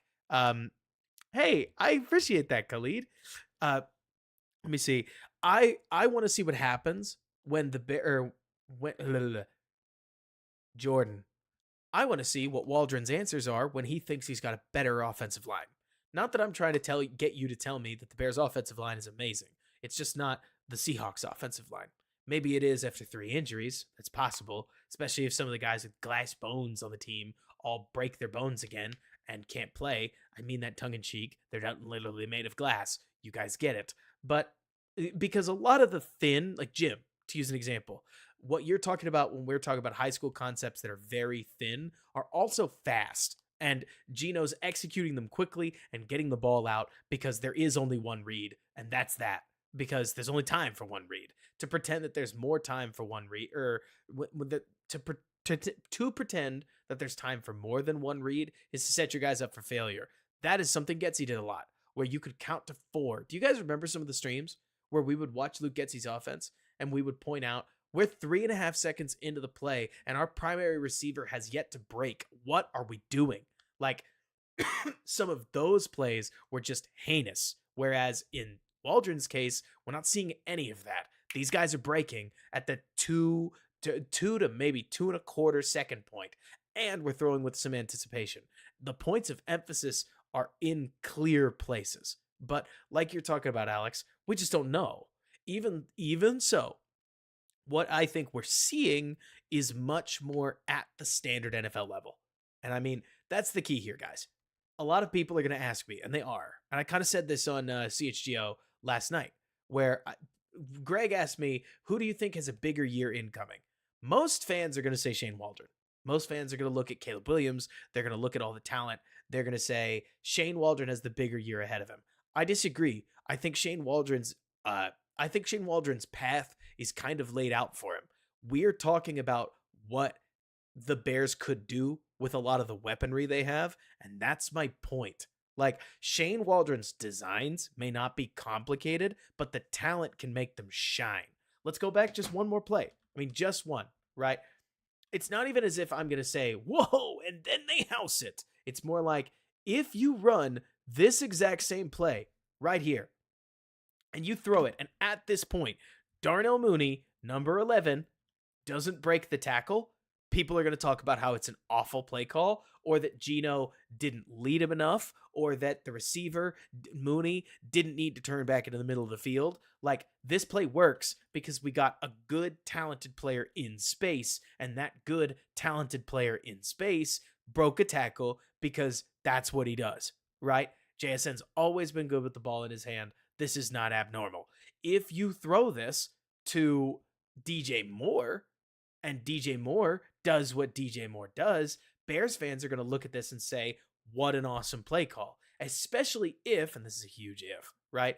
Um, like, especially if DJ Moore somehow beats this guy one on one, because DJ with the ball in his hand is just a dangerous dude that has done it before. But like Travis is saying, it's it is. First of all, I agree with you. Where a lot of Shane's play calls help in this case because Dallas's defense is pretty simple and they're not playing a lot of this well. But Shane's ideas are going to look even better if talented players do what talented players do. I mean, already we've seen a go ball that gets converted because Gino can make the throw and because DK can get himself open. We see a play like this get converted. We saw plays like what Tyler Lockett could do get converted. Is Colin Johnson, Jim, I know you were making a joke earlier, but is Colin Johnson or EQ going to be able to get open on those? Probably not. But like you're saying, James, with the talent the Bears have, you may not need rocket science on offense to create a productive offense. Because when you've got Keenan Allen, DJ Moore, Cole Kmet, he gets lost in the he gets lost in this conversation a lot. If you've got Cole Kmet, DJ Moore, Rome Odunze, Keenan Allen, and sure, throw DeAndre Swift in there, you should be able to play simple football and do some damage to bad teams in the league, of which you're slated to play a lot of them. So what happens when you go up against last year's Browns? I don't know. But hopefully you score more than 3. Like, let's not doing anything away from winning the game. Like, it shouldn't have been that hard. It shouldn't have been that hard to score any points. But the sauce to me is when you're overthinking it, Jim.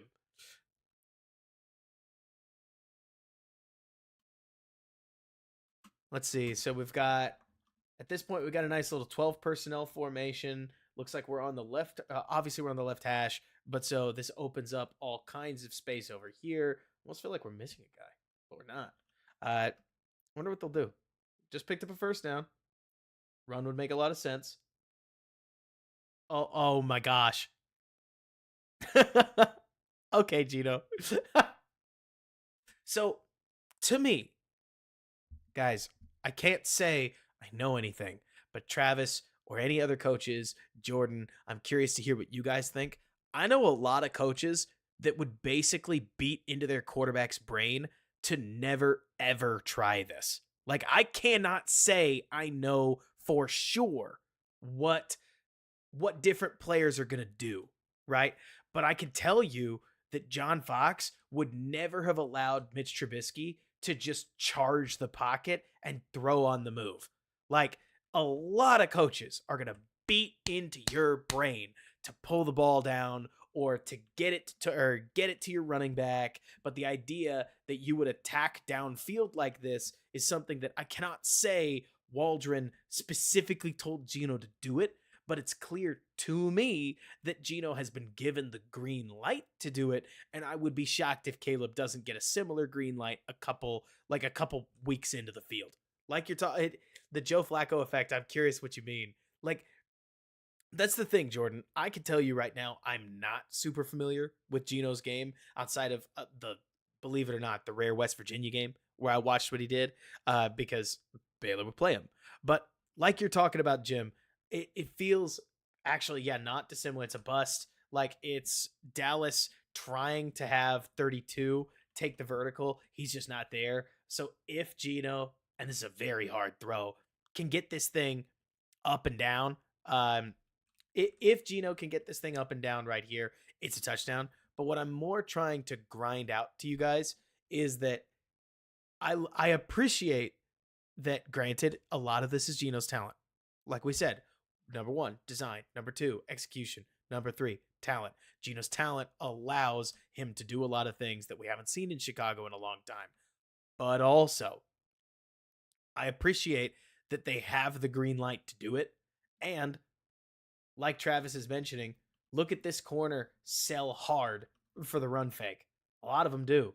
It's first down. We've been pounding the run on first down. So that run fake holds 32 for just long enough where he's never getting out there on Tampa 2. And then 1 is never getting out there.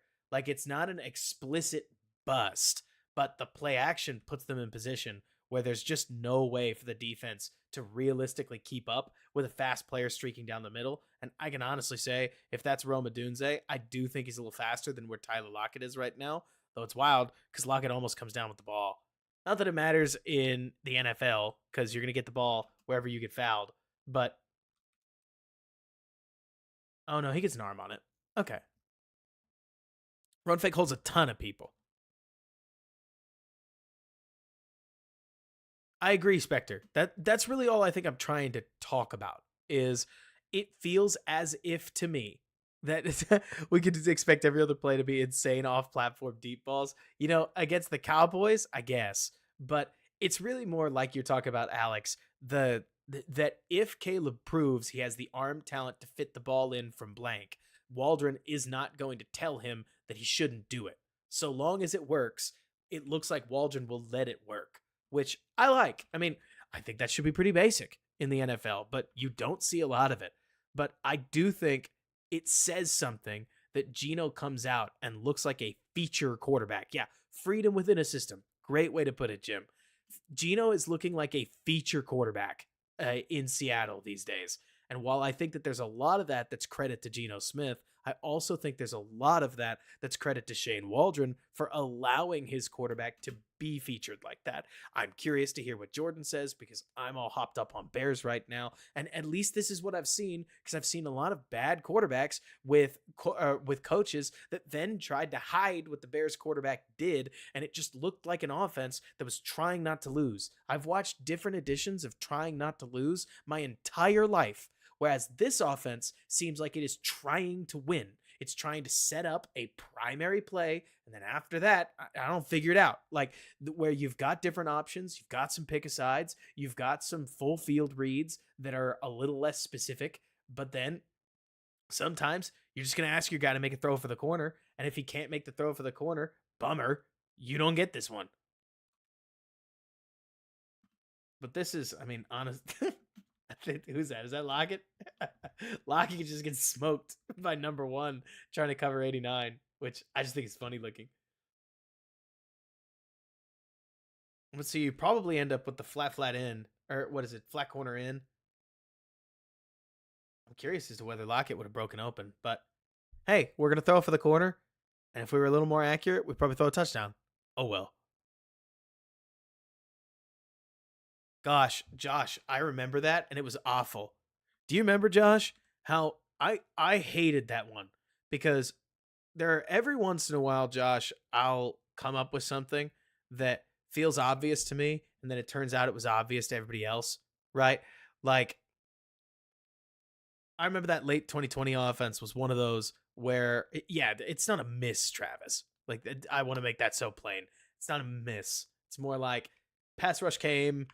He would be a nutty throw if we placed it. Oh, well, 2nd and 9. Anyways, back to the 2020 thing, because I think it's funny. I remember we talked about how somebody's going to figure out this offense, and they're just going to kill the Bears. And then they played the Saints, and that's exactly what happened. Am I remembering that right, Josh? Where then the Saints just rolled up, and I think they knocked Cole out of the game at one point, like Cole Kmet, because they were just pounding the Bears absolutely ruthlessly. Like they were doing what the Packers had done a week before, and those guys were there before the ball was because they knew what the play was. It was like 3 plays over and over and over and over and over. But I thought that was wild. Like, yeah, dude, I remember that, Josh. It was tough. It was bad, Alex. Everybody was angry. Everybody thought that it was a waste of time, but that Saints and Packers game were as close as I've ever been. This looks like a miscommunication. I have to think it's a miscommunication because 68 is going to pop out, and I just don't know what he's doing. Maybe it's because it's a draw. I guess it's because it's a draw. But then kudos to 97 for just ripping through. No chance. I don't mind the 2nd and 9 draw play. Look at everybody's footwork. Like, they're all on their back foot. if you get it past the defensive line, you actually probably get a decent little gain here. But you don't. So you don't.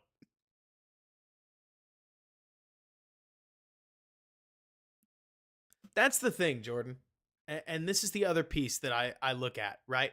Where because Jordan mentions no doubt Waldron deserves a ton of credit, but I think it's a solid environment for a quarterback to be unleashed into. More credit to Geno IMO, but the wide receivers and scheme absolutely helped Geno. I want to make this clear, right? Where Jordan, everything you're saying is absolutely right. I just think that there's okay. I'm curious to hear what you think. I think there's maybe four offensive coaches and three defensive coaches that are good enough to be talent independent. Most of the time, what I've seen is that you have to build a decent environment or your quarterback simply won't blossom. Like that's not to say that they have to be amazing. If it's a great environment, even better. But I've not seen most coaches work truly without talent.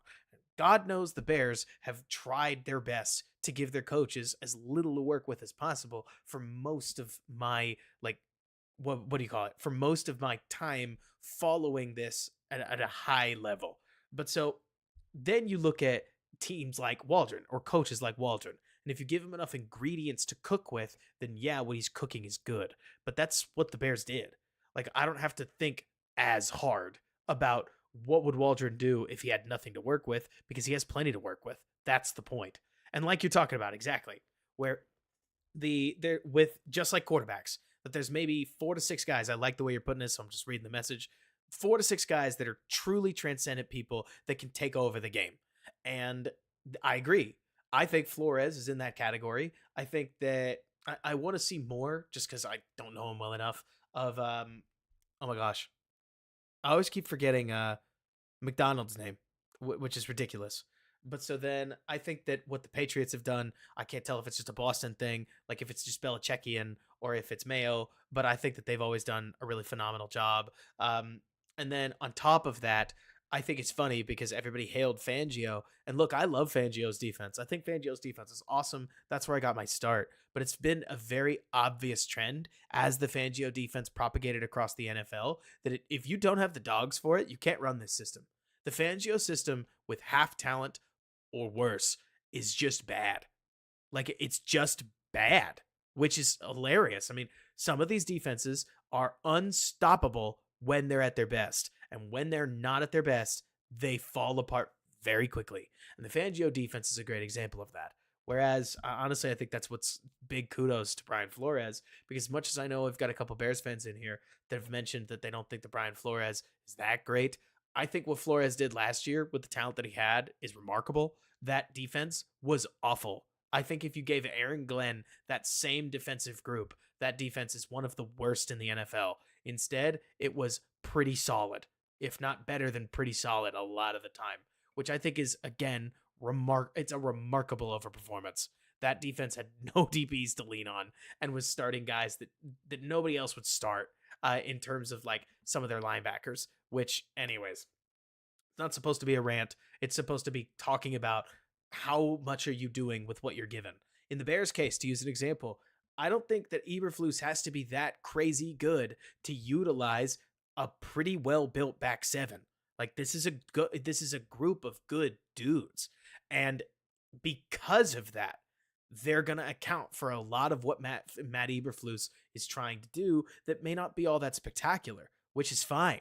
Because at the end of the day, we didn't ask for it to be spectacular. We asked for it to be good enough. And it should be good enough as long as the talent can stay healthy and takes any step forward with some of the younger guys. Like you're talking about Travis. I think we will see a lot of too high, quarter high, or quarter half, etc. Like, yeah, guarantee most people couldn't name me the defenders if you took Hunter and Harrison Smith off the list. Exactly. I mean, they're awful. Like the Vikings defense last year was real bad, which is kudos to Brian Flores. I think somebody mentioned earlier that McVay, or what did you? I think somebody said Shanahan, McVay, and LaFleur. It really pains me to say it because they have been so good. Y'all, watching the Packers offense every chance we get is sickeningly fun. Like I don't like the jersey. I don't like any of the players.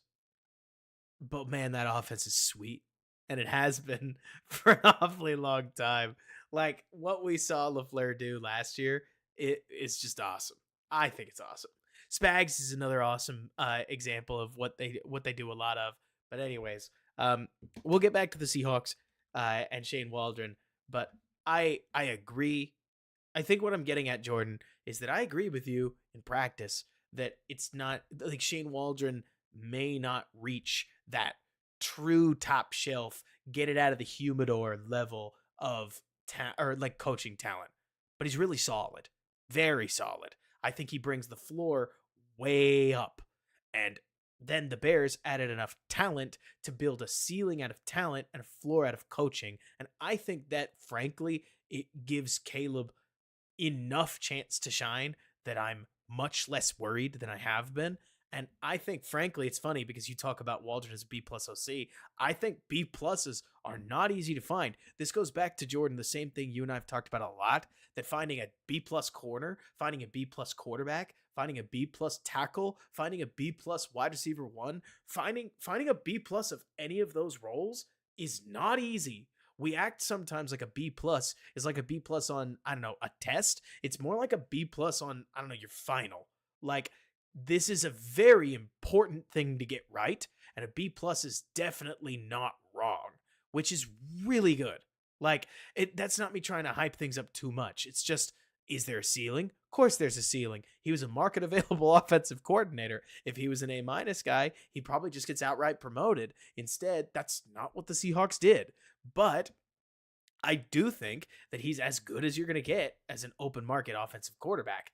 And like you're saying, Sean, B is above average, which matters. But we'll see what happens. The good news when they face Mayo is that they'll also be facing an awful offensive or like an awful offense on the other side. Flores is another question. How are the Vikings going to come together? I bet that they'll be on the up when the Bears face them, but so should the Bears. So those will be a fun set of games. They get to avoid, like, the funny part, Jordan, Bears fans.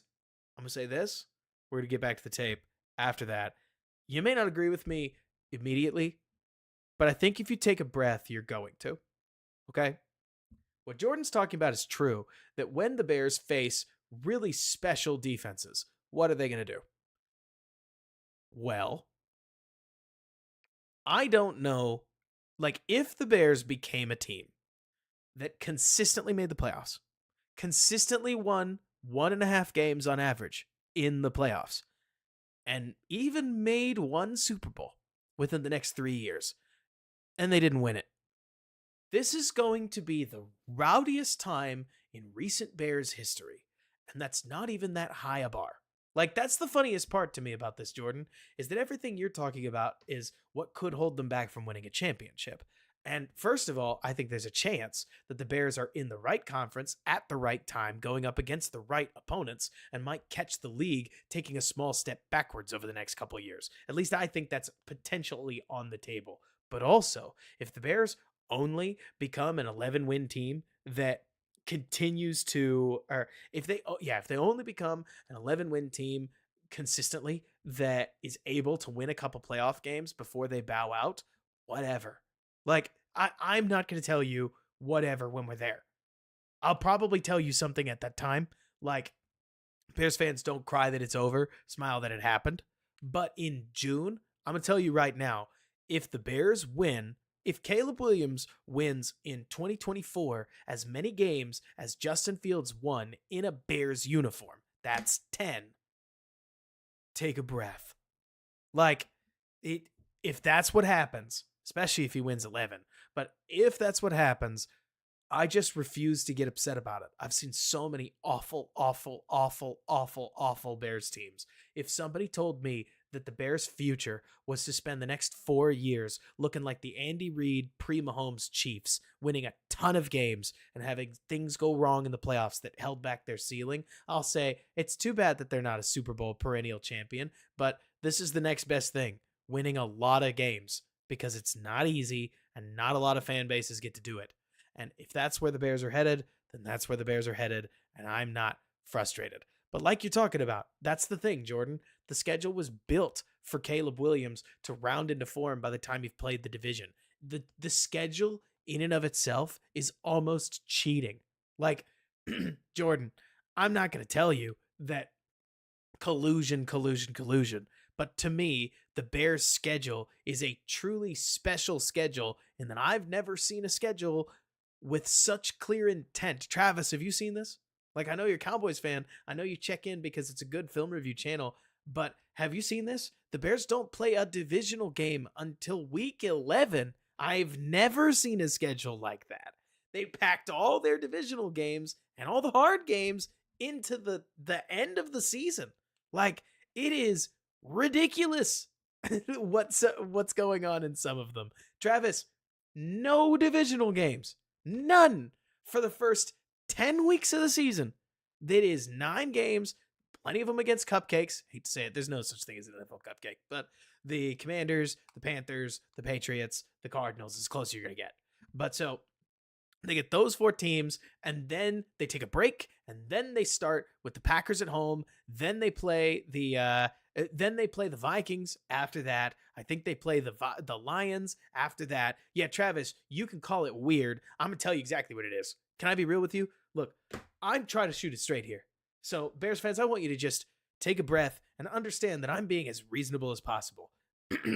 That schedule reads to me that Roger Goodell is just as excited about Caleb Williams exploding in Chicago as all the Bears fans are, because Roger Goodell sees that as a money train, and he's right. If Caleb Williams wins enough games to get into the playoffs by hook or by crook, if the defense wins all those games for Caleb Williams, they are still going to market the snot out of Caleb, and it's going to work. That thing is going to go off like gangbusters.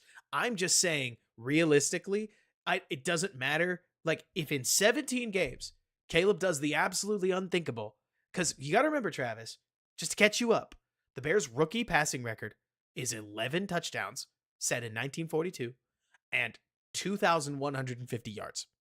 Trubisky had 12 starts to throw 11 touchdowns, and he did not. He threw 7. Like, this season, I've never seen one so clear. This season is set up, I think, to make Caleb Williams look like a superstar.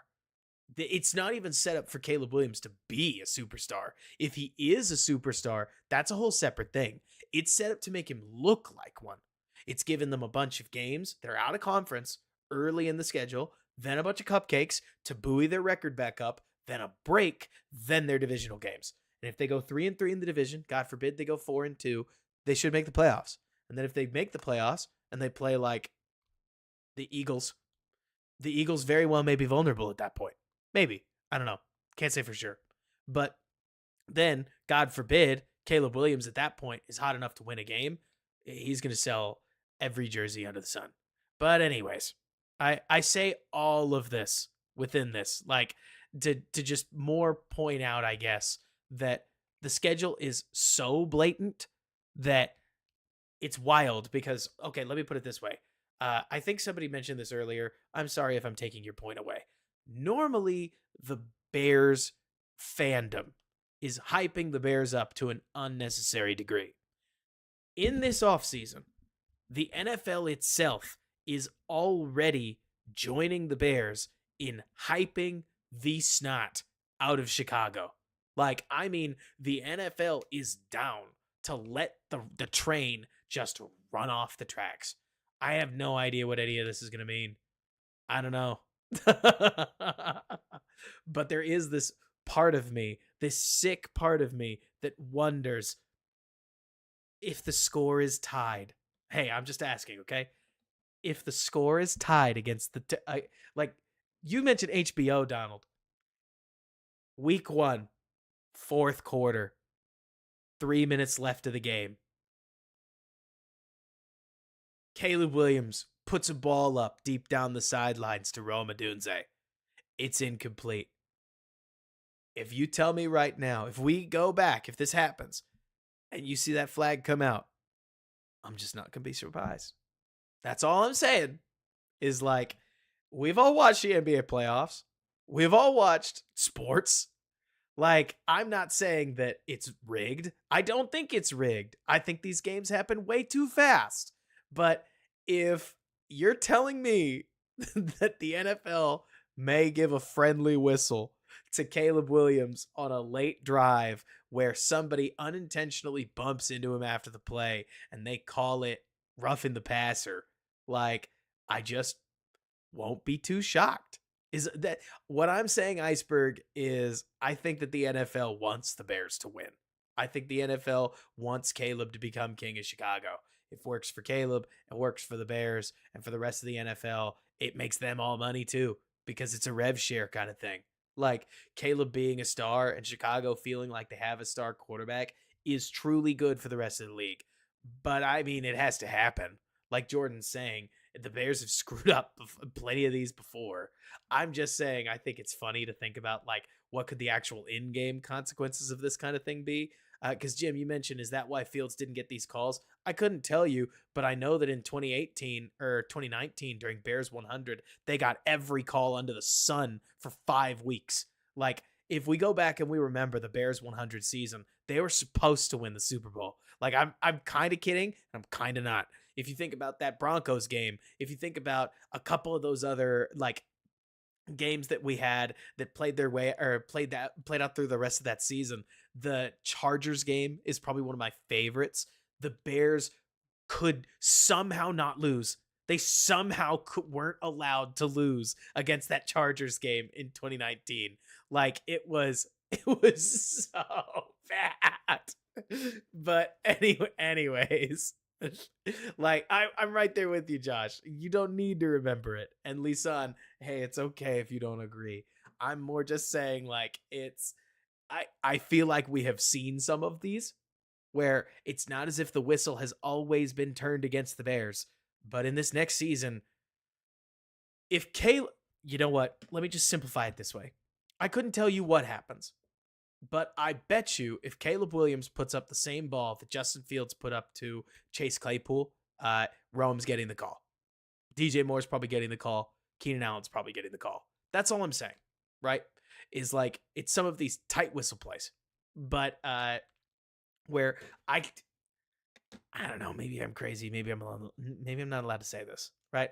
Like maybe as a content creator, I'm supposed to not say this ever, but yeah, I think that the refs have a 50-50 bent. Like, why wouldn't they? It's a business. It's entertainment, right? Like, why wouldn't they? You're going to look at me and you're going to tell me with a straight face that in the Super Bowl with the Rams, the Bengals, that after the refs knew they blew an OPI call that allowed a touchdown, that the Rams didn't get a little bit of a freebie on a ticky-tack defensive hold late in the game that turned into a Cooper Kupp touchdown. Come on, right? Like, I'm just saying I think that this stuff happens. Not that it's an every call thing, not that the games are rigged, but I think that makeup calls exist in literally every sport, and they apply to football too. Like, that's, I think, what I'm kind of getting at. And like you said, didn't matter at that, but exactly, the refs... Iceberg, the refs have usually been definitely a little against Chicago, though I think, yeah, the 2018 Bears did get some friendly whistles, Josh, but we'll see. Like, so anyways, let's get back to football. I think so, Sean. There is one play when it comes to reffing that I will freak out about to this day. I can't believe it. It was the most nothing call in a nothing season. Like, let's see, not a computer theorist, but I've long thought the league hates the McCaskies and it's reflected in the reffing. I don't know, Donald. Like, I really don't. Especially because I think the Bears have generally been the under-talented team, and you talked about talent creating official error. Yeah, the Bears have been the under-talented team, so normally the whistle is against us. There's one play, personally, that I keep going back to, and I still can't believe that Cordarrelle Patterson's fumble that he created against the Packers got ruled as fair catch interference or kick catch interference. That one still makes my blood boil. Y'all remember that? This was back in 2020. This was a game Trubisky was never going to win for us. Like, I mean, it doesn't matter. It doesn't matter, and I should let it go. But I'm still livid about that call. Sean, you know what I mean? That was one of those, this is the perfect essence of what makes a great special teams play, and you took it away from the Bears because it was too good. Like, That was if you want to look that up, Travis, if you're out of the loop, Cordero Patterson made a special teams play that'll make any coach under the sun excited, and I bet a Bears fan in here could find a link for you. But that was the referee called it instead a kick catch interference. It's not reviewable, or actually, I think they did review it and they sided with the ref, which was just crazy.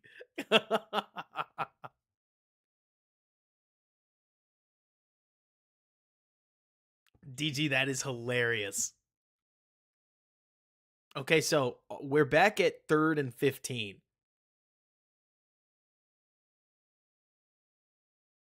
Oh, we got a flag.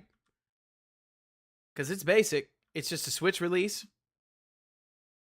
with both Lockett and JSN running overs. Sometimes you want a simple play. And so it's just 1-2. Do we like this? In this case, safety shades over here. So our one-on-one is this little window. And it looks like they're going to flag the corner on the outside for a hold.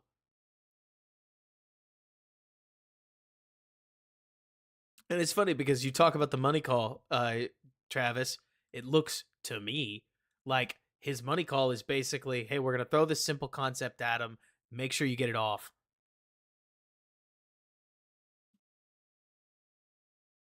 Because I think, not that I know, I've seen this in Shane's play calling, that it seems like it was largely dominated by making sure that the offensive line could handle their business. Look at the casual triple block on Micah Parsons.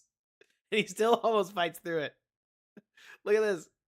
Like, we reject him. We're pushing these two. That's the thing, Blue. Simple is best, especially when it works. Now, it's not always the best. But we get the DPI call. We're going to pound it in. Sure. Number 1 does look lost a lot here. Expected more out of you, Jermaine. I'll be right back, everybody.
Ready.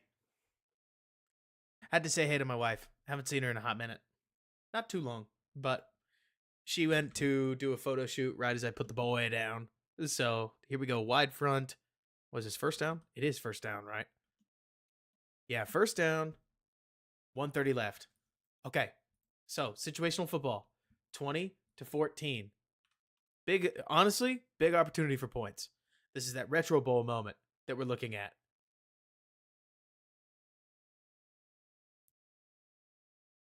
I wonder what the pass pro rules are here. Oh, what a bummer. Because this DeAndre Swift route is totally there.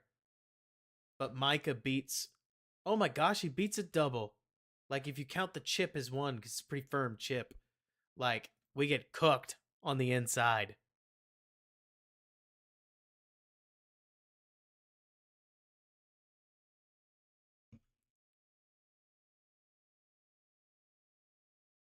I'm really interested to see it. Eric, I need to listen to more... I would love to listen to more like of his interviews, just so I understand a little better what Waldron is. But it does seem like Waldron's thought process is solid.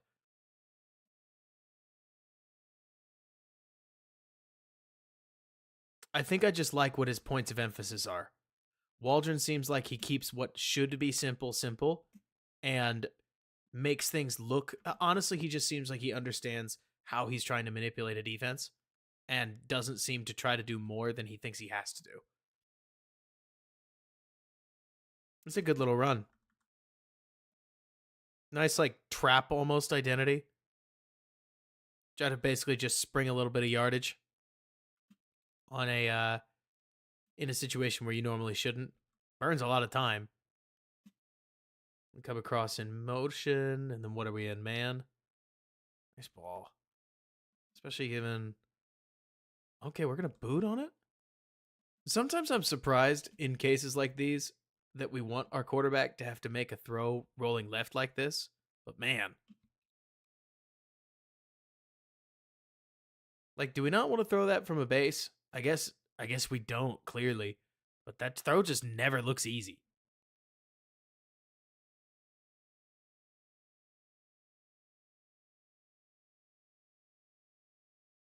Good job by JSN and everybody else.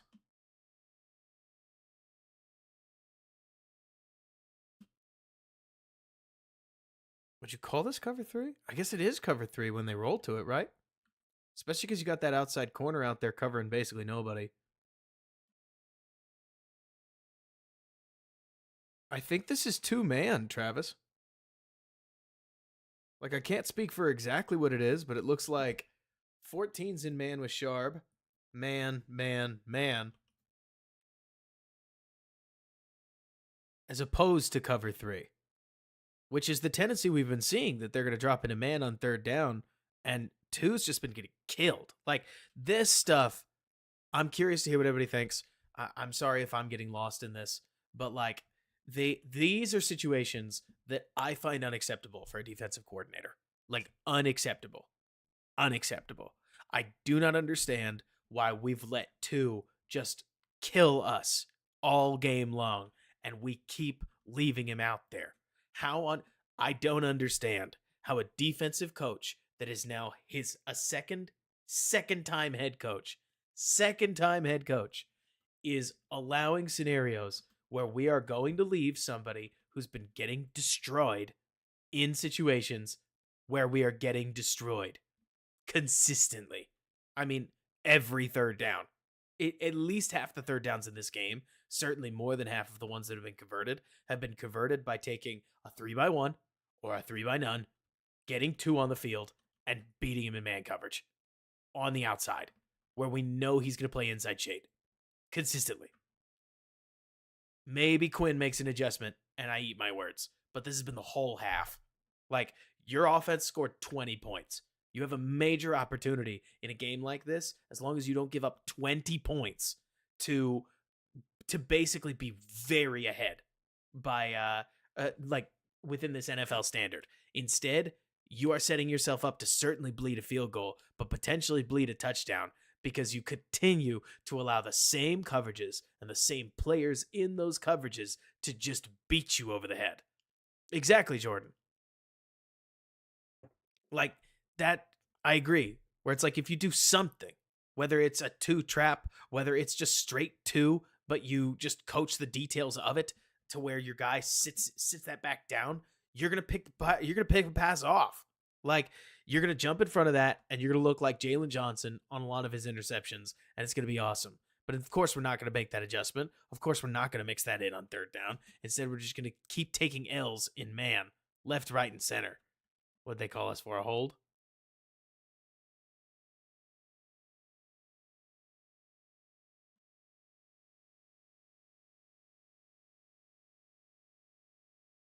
What do they call offsides?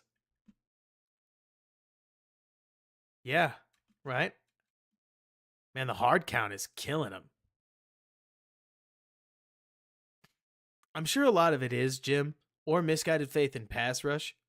But man,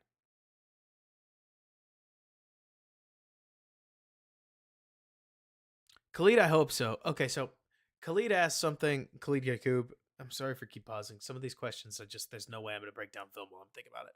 But so Khalid asks, do I think that Matt Eberflus is going to grow as a head coach? Khalid, I think that he's going to grow in terms of wins. I think that there are a lot of people that are looking at a lot of different things that Matt Eberflus did last season that he's just not going to be in a position to do it again. Can I use a very specific example? Right? Kyle Shanahan. Is Kyle Shanahan a good game manager? I want everybody to give me an answer. This is an unironic, non-rhetorical question. Like, I want you to answer me whether you think Sean McVay or Kyle Shanahan are good game managers. Because, in my opinion, the relatively objective answer is not really. But that doesn't matter because Kyle Shanahan has so much talent on the team and runs such a solid offense that they just blow out the majority of teams that they played last year. Whatever, right? And so I look at that and I say it because I think Matt Eberflus is just not going to be in position to hold a bunch of these late leads. Hopefully I'm eating my words, or hopefully I'm not eating my words, but there were a lot of games last year. My favorite one to talk about is the Browns game, where everybody focused on dropping Justin Jones off on a blitz stunt that didn't work. Everybody focused on dropping Justin Jones into coverage. Score any points. Any earned points other than one field goal, and you're not in position where that's what kills you. Like, that game was one of those where the defense gave up, I think, a net of 3 points that everybody focused on because they scored all but 14 points themselves and somehow lost. Like, Donald, you mentioned it was the soft coverage. Donald, they held them to 17 points and they scored 14. I refuse to make that a defense problem, in my opinion. Like, this to me is an offense problem, at least in that one. And then in the Detroit game that they lost, it sucks that the offense was it sucks that the defense got torn in half. Sometimes that happens. Go score a point. Like, go make a play. And that's where the hope would be that the Bears offense can do that, right? Like, as much as I know we want to see Matt Eberflus's defense step up, and I'm ready for it, right? There's also plenty of opportunities here for the offense to do something. Like, Blue, you mentioned the Broncos game. The Broncos game's another one where Matt Eberflus blows a lead that is absolutely unconscionable. And I hear you.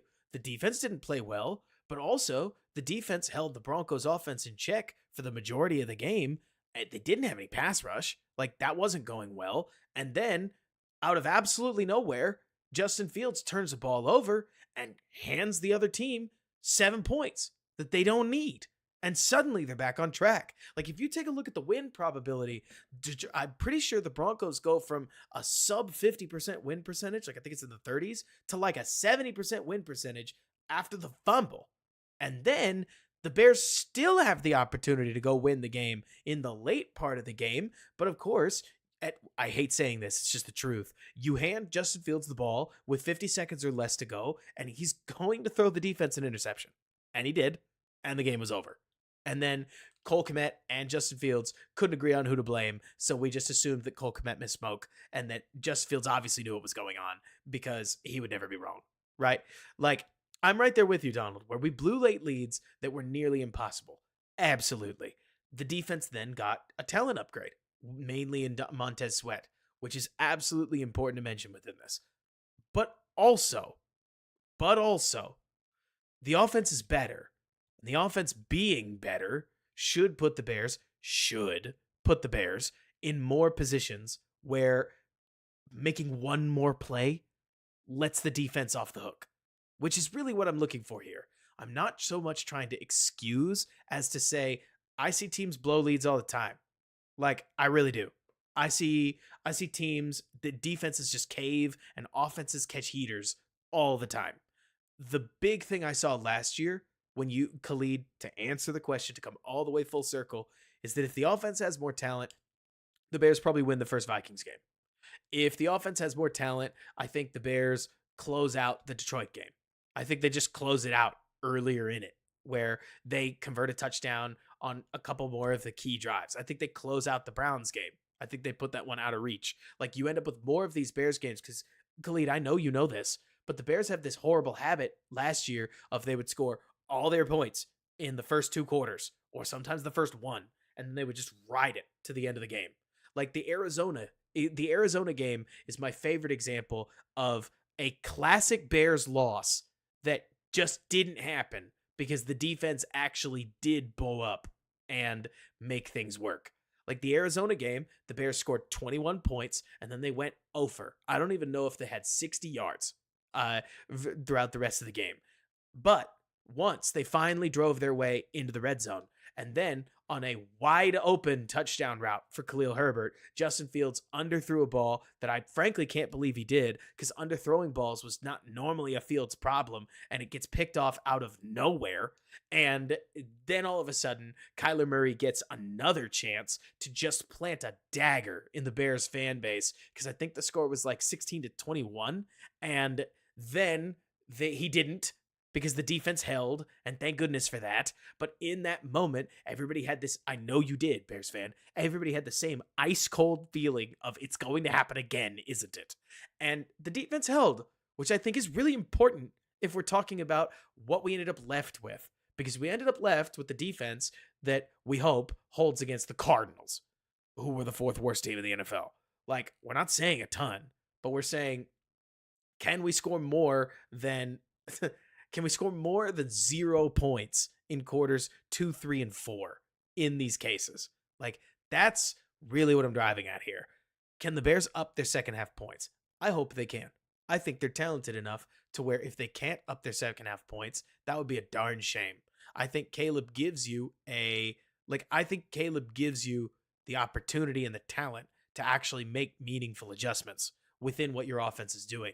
The Bears, I'm going to just say the thing that I've been dancing around for a long time. The Bears had what Justin Fields was going to do, and then defenses would adjust, they would take it away, and then it was gone. The whole offense. Like, generally speaking, you took away what Justin Fields was doing, and then the offensive game was over at that point. It became talent for talent, and the Bears would sometimes win on talent.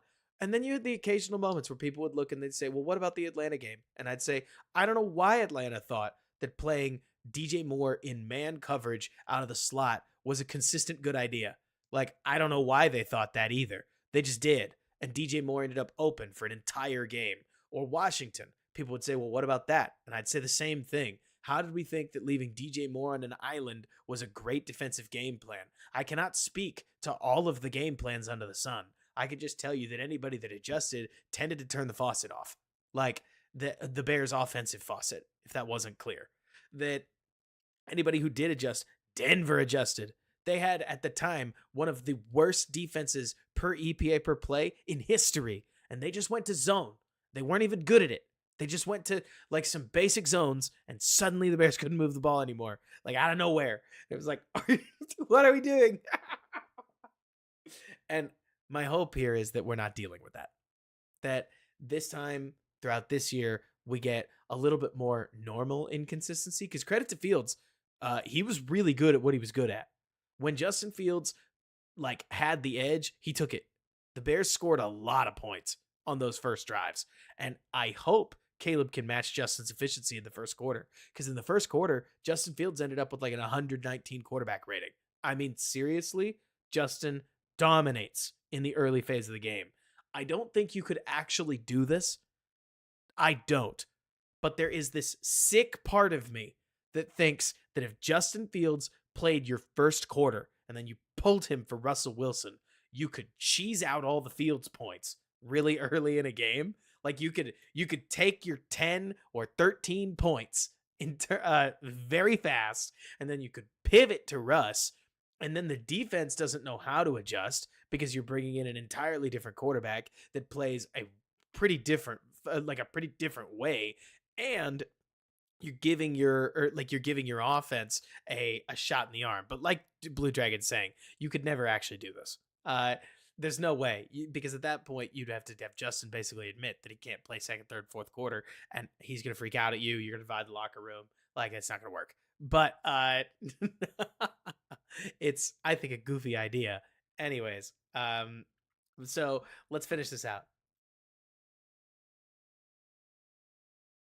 What do we got? Oh, yeah, there's no ways I've said a lot of things that sound goofy, but they're serious. This one is just me being goofy. Cowboys are pinning their ears back, and they are succeeding. Good job on 56 to wrap around.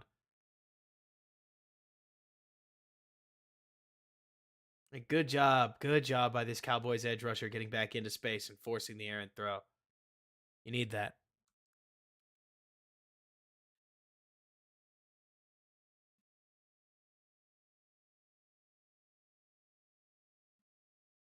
Second and 5. We get a nice little double motion here. Flare out. Oh, that throw is like not bad. Like, it's just a quick little wrister. But we just dropped that in the bucket, huh? For 0 yards.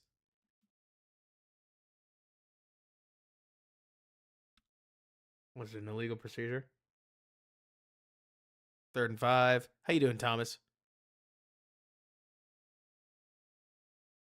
Quick out. Cut it too short.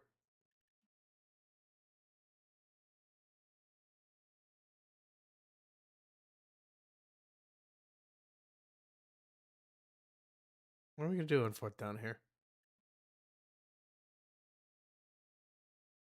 They give us the first? I think they did. So we spike it. It's 3rd and 2. I'm lost on the downs. That's on me, fellas.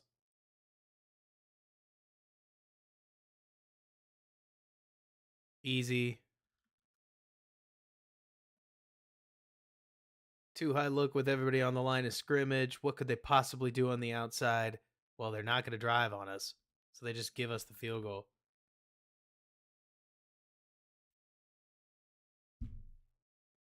I can't tell you exactly who I know that feeling, Thomas. I can't tell you guys exactly like what goes through defensive coordinators' heads, but Travis, I have to imagine that this drove you crazy. Like, 16 seconds left. 16 seconds left. 3rd and 2. What do we want to give up? Well, ideally, we'd like to take a field goal away, wouldn't we? Like, I understand what we think we're doing, but don't we think that we're playing a little off? Like, I get it. I get that I know the play call, but also, aren't we defending? Do we just not want to defend the sidelines? Like, I'm not terrified of the Seahawks getting anywhere between here and here. Obviously, if they get deeper than that, we've got real problems. But like some kind of big slant that gets them to the 20, like, what are they going to do? I mean, especially since, what do we got in terms of timeouts? They have no timeouts. I'm completely comfortable with them catching the ball in the middle of the field. That's fine. Like, I'll leave 2 safeties in there. But do we really not want to defend the sidelines? Like, all they're trying to do is get some kind of quick little completion for an easier field goal. Does that take rocket science? Like, now that I see it, Travis, am I nuts? Fans or chat, am I crazy? Because this would drive me bananas if this was my team, where you're just sitting there, right, Jordan, where it's like, what? we're playing just inside lever. What are we scared of? Like, this should be what you're worried about. We just conceded 3 points. Like, I don't have a good answer.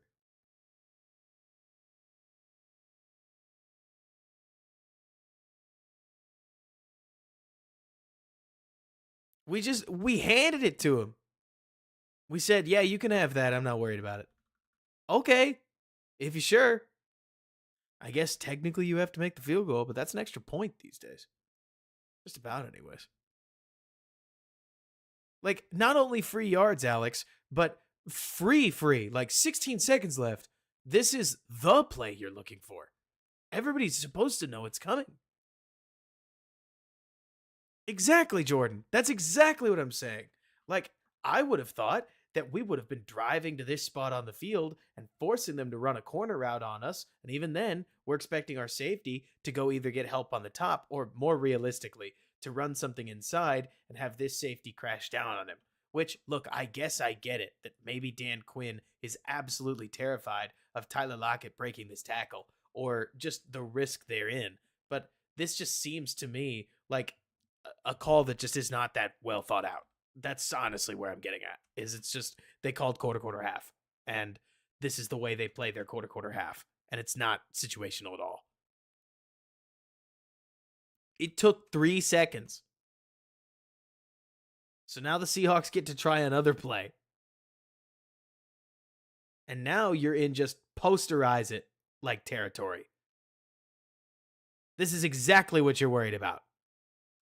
Like, now that you got, oh man, now that you got into the 30 range, it's funny because I was actually thinking the ball was going to go the other way. Like, this is in territory for you to run a go, was what I was envisioning that they were going to do. Like, just loft the ball up to DK and see what you can get. But instead, they go the other way with it. Same idea, but they do it out of their 3 stack, which, like you're saying, Jordan, it's like, it's a quirky one. I mean, it's definitely a way to create some intriguing releases. But then, seriously, we're in press man over here? Like, not to mention, oh, why are we running cover 3? We're running like a man. So I could not tell you exactly what this is. Like, I think the 3 stack works. It's goofy, Donald, but goofy doesn't mean it's bad, right?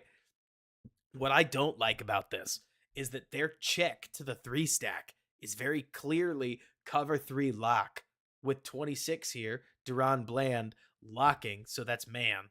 Padlock. Yeah. Boom. Now it became padlock. He's man locked onto the primary, the X wide receiver.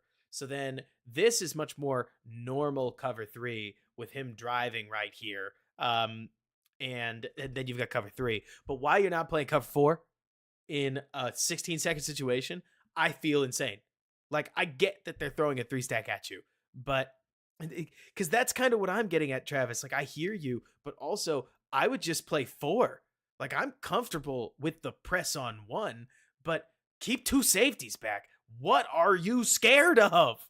Like, give this up. This is fine. Rally tackle from here. Rally tackle from here. But instead, because we're terrified of DK Metcalf, like, it's funny, Travis, you mentioned I don't get the landmark of the middle field safety. Well, they're worried about exactly what I'm worried about, which would be really terrifying, wouldn't it? Like DK Metcalf breaking to the corner like that. But instead, if you're playing 4, if you play quarters, for crying out loud, like, then you've got 2 safeties that are able to sit over the top. And then Jordan wants me to watch how the DBs for 2 and 3 get crossed up. I bet he's right. I'm so focused on JSN. And they totally do. We got a wide open throw, or we've got a wide open out if we wanted it. And then over the top, man, Waldron is just fooling with him, isn't it? Or isn't he?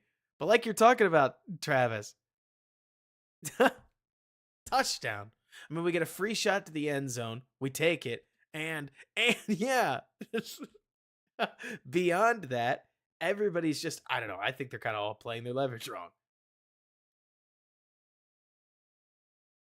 Maybe not leverage per se, but they're trying to play catch. We don't get most of our guys. Bland is way out of the play. I don't know how you don't have safety help there.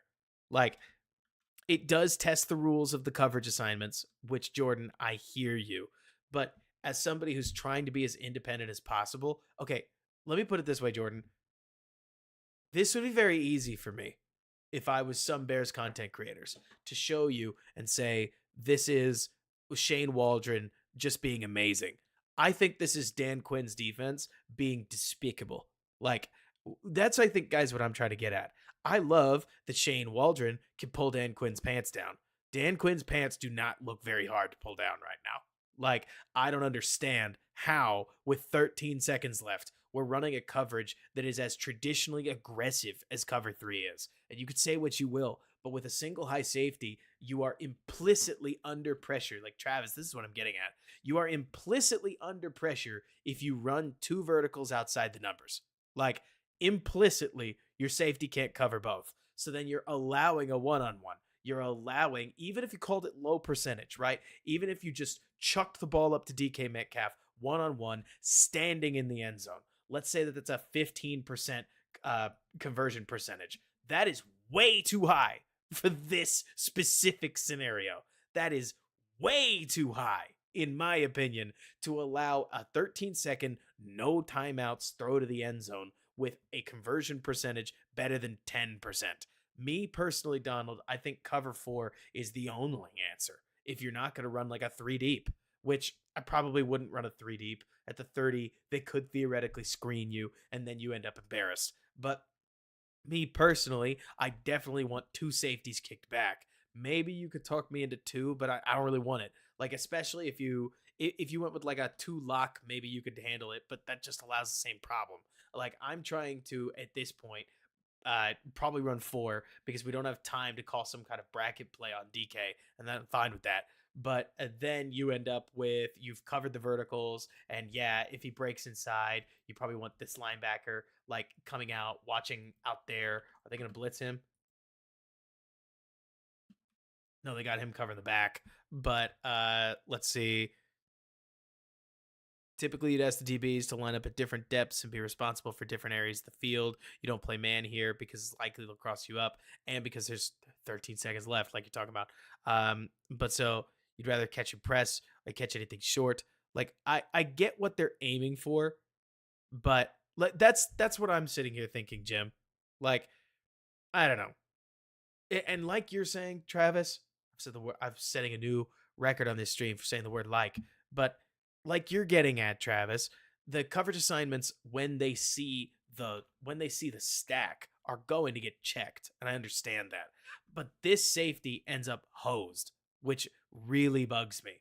Like, him over here helping on DK Metcalf, I actually think is defensible. It's the fact that they weren't prepared for a vertical over here. And if they thought their preparedness was a one-on-one with JSN and Deron Bland, I think that's not good enough.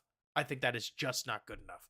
As much as I think Deron Bland had an exceptional season picking off passes, I wouldn't like this for anybody, honestly, that isn't making $20 million a year. Like, Drew, thank you so much for subscribing. I appreciate you.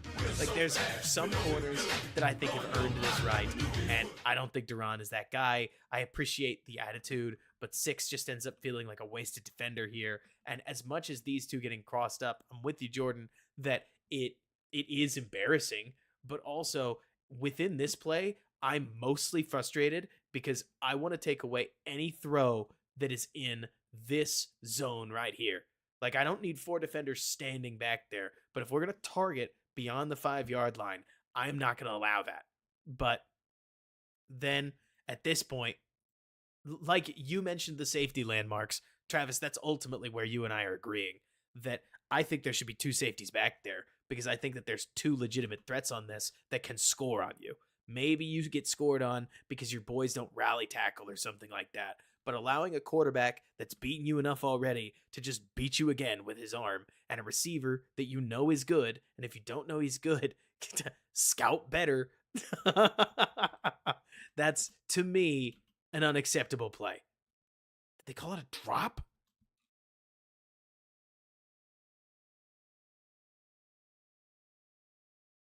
Oh, they do say he dropped it.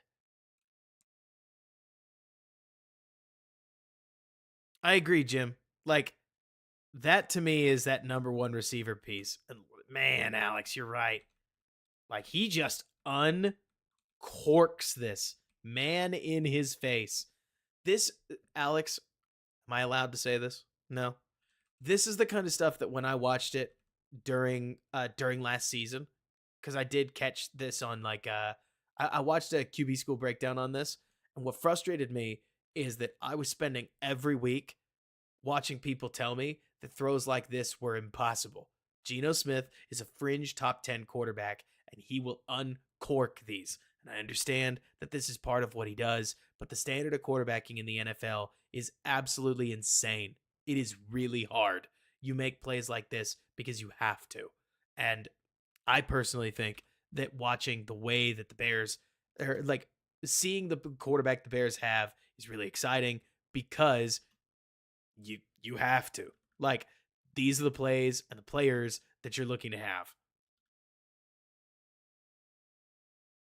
Did they jump again? Or does somebody false start? They jump again.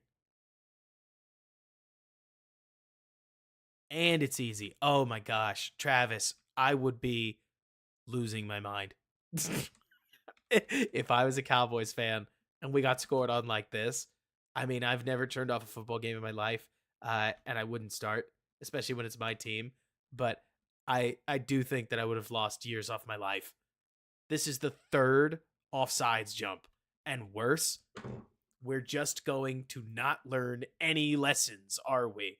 Like, what is it, Jim? Just a minute ago, I think it was you mentioning DK's good, but we don't need 3 DBs. Yeah, so instead, we're just going to leave him on an island one-on-one. What purpose are we achieving here? This started with Waldron. It turned into just hating. Like, of course I feel for the DB here. But like, how are we running this, Donald? That's easy.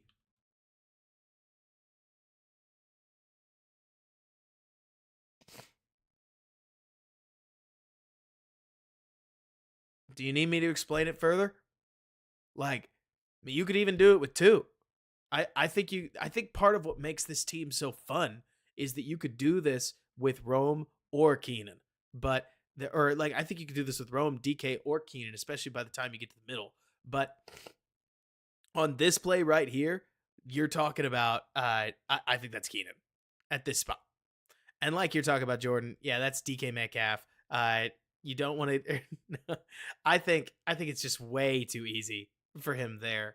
But that Keenan Allen, that Keenan Allen goal line slant, I think is going to be all over the place. And I think DJ's going to do it too. I think Rome's going to do it too. This could easily be 15, being real with you guys. But I think the double slant for Rome and DK makes a lot more sense on this side, which I'd be shocked if they don't do it here. They do. Oh no, they don't. They go, what is that? An in, a deeper in, and a flat, and it's wide open. Well, of course it's wide open. He threw the ball. So that's a stupid observation. But I mean, if you're going to play the guy outside like this, like you're not going to get your hands on him, yeah, Keenan's going to beat you too. I've seen that slant get converted so many times in Packer colors. It makes me sick.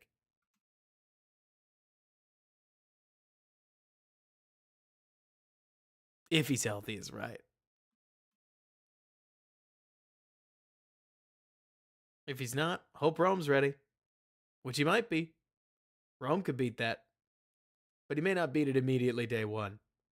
My hope here is that Keenan plays for 6 to 8 weeks. I mean, obviously, I hope he plays more than that. But if Keenan can play for 6 to 8 weeks, then that should give Rome time to fully adjust so that if he has to, he can. That's what I think, Travis. Especially if you're talking about a play that's happening with 7 seconds left. I mean, you've got to make him make a tough throw to the pylon and live with whatever happens.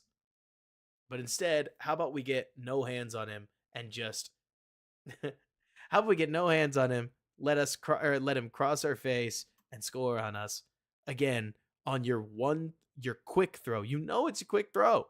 You know it has to be a quick throw. To me, this is where Travis, what I'm getting at, I guess, is and see, look, we're even skipping some of these decent designs. It's not like this design is anything crazy. We've just been setting up this run game. Now we're in 13 personnel, and so we're just going to run the world's most basic play action slice, but it doesn't have as much window dressing as the other ones have had on it, and it ends up being a perfectly a quality extension of the running game. But Travis, back to your point, we talked about how one, design, two, execution, three, talent. I think the Cowboys have a lot of talent. I think the wildest part is that I don't hate Quinn's designs. I just don't think he's a very good teacher. Like watching some of these DBs, they look lost. They don't look like they know where they're supposed to be, and they certainly don't look like they know how they're supposed to engage anybody. I don't love the calls either, but that's to me the fun part about watching Waldron's offense, especially in comparison. I don't know if you guys are seeing this. To me, this feels like a very stark comparison where the Cowboys defense does not look one to one as ready to play as the Seahawks offense does. In some cases, it's looking like Deron Bland can't play at all. I know he can. There's too many examples of him being perfectly capable, but he's being asked to play certain leverages, and he's being asked to make, or like certainly watch number 2, who's an NFL player that does not look like one in this game, where when you're consistently asked to give an inside shade with no adjustment, there's a point where that's on the defensive coordinator. Like, it's not even the play call per se. It's more like the way you adjust in games and what that looks like. That's to me been the frustration with Dallas's defense, is that you end up with a lot of, I think, perfectly talented players that just they consistently look lost. And that's the thing, Colin.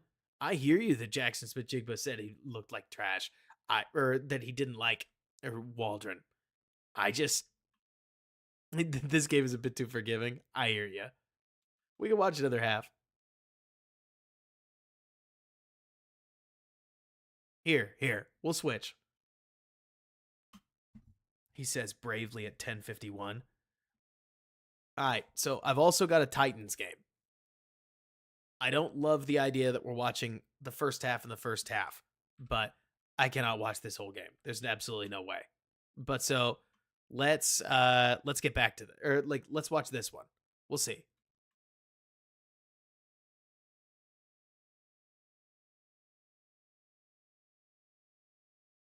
Was this a split flow? Kenneth Walker's back, and they love him.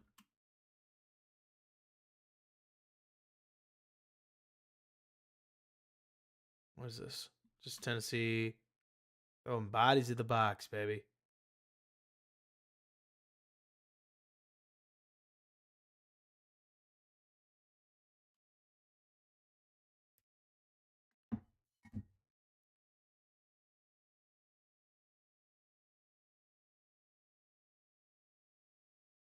And I mean, the other piece to this, Jim, that I think about, and this only just occurred to me, and this is just, let me see. This is me just sort of thinking out loud, right? Let me see.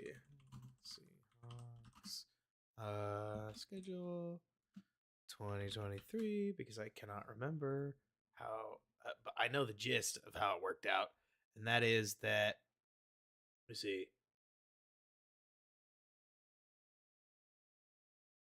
I can't remember exactly what happened when, right? What I can remember, that's what, how did they must have had some big rally to almost make the playoffs. But they didn't make the playoffs.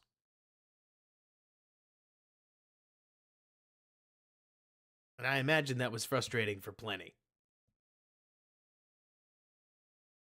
I don't know. I really couldn't speak for what Smith and Jigba said. Like, part of me just wonders if we're talking about a rookie that doesn't know enough. And I'm only saying that because I'm the fan of the team that has watched Dowell Loggins and a bunch of other, like, really awful offensive coordinators lead units. And so I have no idea what Smith Jigba thinks. Maybe Waldron is better on the whiteboard than he is inside the personnel room, but I think a lot of the results speak for themselves. Uh, because I think that this offense consistently gets f- from their talent what they should expect to get from their talent. And I think that's important.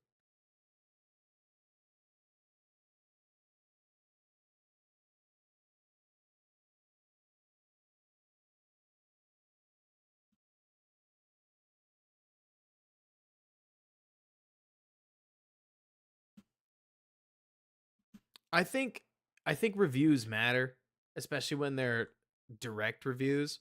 But for all I know, Smith and Jigba just didn't like being behind Tyler Lockett. Couldn't tell you. What do we got? Just a basic little.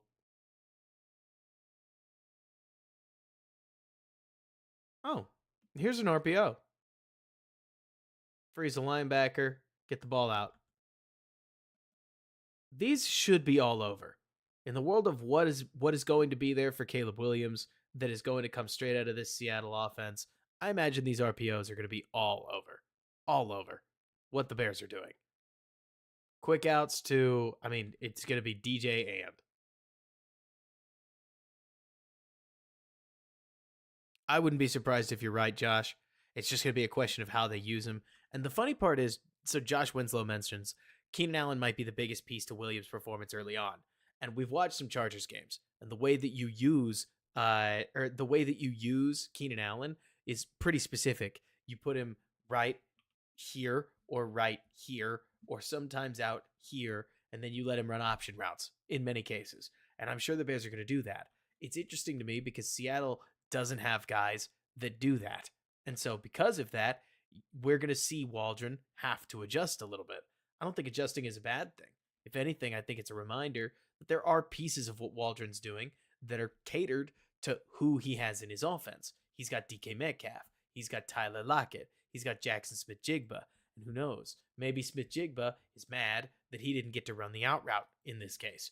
Like, maybe it could be things as simple as that, that they know that they like to run cover four. And when they get that cover four look, that they can hold the corner and force the linebacker to drive out here, and Gino could just fit the ball in, which is a heck of a throw and a heck of a catch. Goodness gracious. Um, that is a tough catch at a tough window.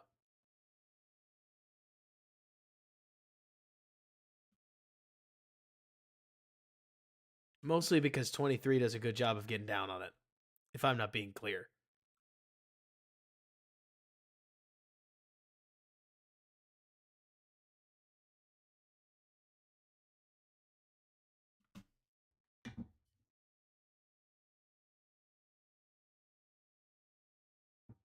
Play action. Oh, quick pressure. Nobody out. That's too bad. Looks like everybody just gets. Honestly, it looks like 96 here gets lost. Something went wrong on this play. It's not great for Waldron.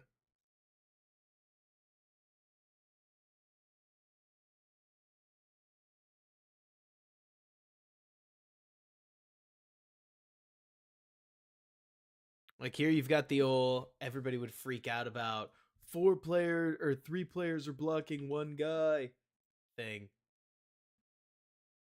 Looks like somebody didn't get out on time. Something didn't work. Burned play. We're going to kick Kenneth Walker out.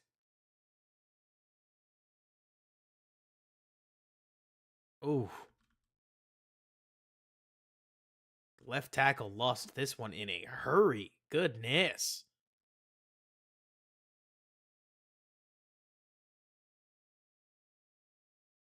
Did a good job driving on DK here. You can see that. What is this? It does look kind of like 2, but it could easily be. I mean, like, I don't know exactly what it is, Travis, Because part of it almost looks like it's probably 2 or like Tampa. But man, that left tackle gets beat so fast.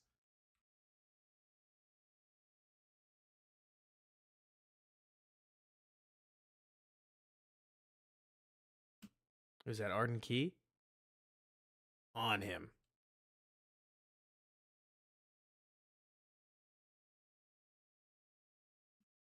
Thank you, Oblivion. It looked like 4 to that side.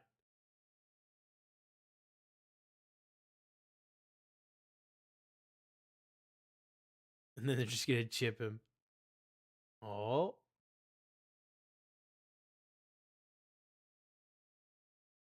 Man, that's tight. Is this just a straight out cover 4? Seems like it.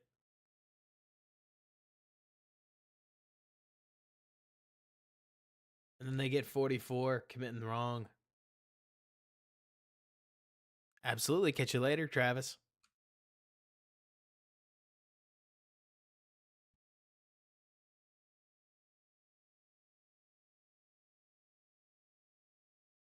Oh, man, they're just off on their marks. Gino throwing through pressure. Ball doesn't quite get there. Off the tip. Explosive play denied. I mean, 92, creating problems. 58, getting down. Happens.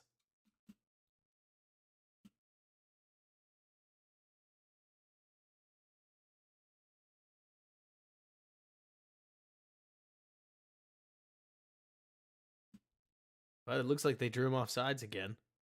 That seems to be a theme.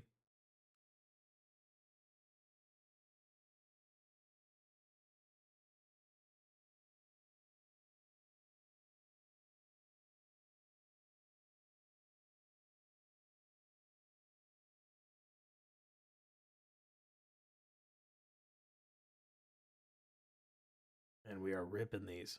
And we're giving up all kinds of pressure. That's Simmons, 96, right? I don't know his number off the top of my head, but that guy is a nightmare. Punching straight through the line. Did they make this play? Simmons, 98. Good to know. Man, they're getting just about everybody through. Nice snag by 19. They pick this up? No, they called it a drop.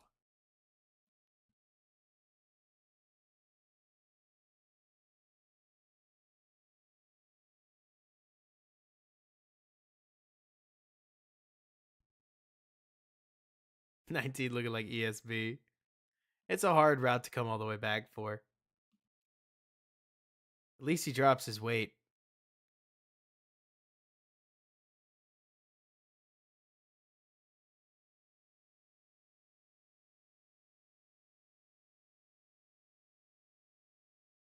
Oh, did 96 move?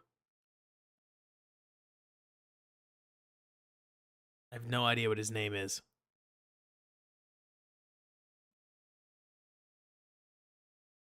Another motion play. Extension of the run game screen. We are going to war to get back to the line. Oh boy. Oh boy. 21 blew that up. And he knows he did.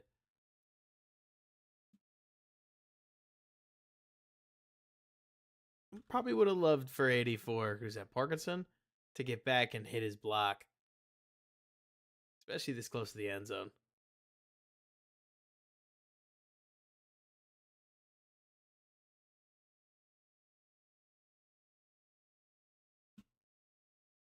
It'll be a really good test, Khalid. That's for darn sure.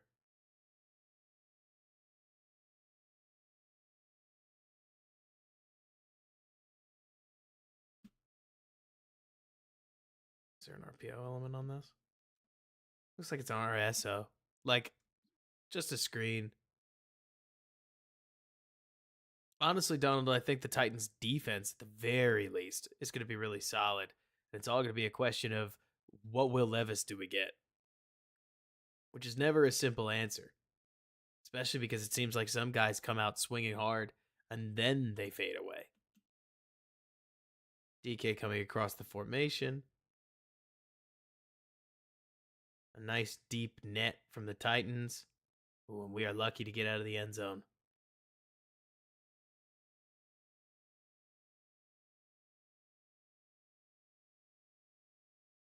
What I think I'm especially seeing with the Titans, and granted, I don't know how much of the 2023 Titans is going to remain on the 2024 Titans, but this defensive line is on fire. Like they are smoking this Seahawks offensive line, which you would certainly hope that the Bears offensive line would be better than what the Seahawks are offering at this stage, but it is taking a lot of what the Seahawks are trying to do and certainly taking it away. Like, could we? No, honestly, I also think or what is it, Vrabel? Man, Jordan, I'm about to speak your language because I'm pretty sure you really like Vrabel too. But this is where I personally think it is so interesting comparing Dan Quinn to Vrabel because I think of Vrabel as a much better head coach, and this is perfectly bracketed. Like again, the DBs know exactly what they're doing. They know why they're doing it, and the same concepts that were like everybody open against Dallas are really dangerous here on 3rd and 10. And to force any of it would be, it's not an instantaneous mistake. I guess you don't know. Could you fit this to Lockett? Maybe, but the pressure makes it to where getting to what is likely read number probably 3 over here is just tough to do. And the DBs make it hard enough that what's your other answer? Throwing across two's face? Because he's going to walk that thing back in the end zone. Good defensive coaching is good. Bad defensive coaching makes everybody look great. Dan Quinn had DK Metcalf looking like Galactus. Which, to your point, that's going to make simplicity look like it is 100% a good thing. And hey, when you got dogs like Kenneth Walker, you'll be okay. There are going to be some times where you just call a basic, what is this, inside zone? It looks like inside zone. And Kenneth's just going to take the fact that Noah Fant wins his block way more than usual, and he'll just take it for a big old gain.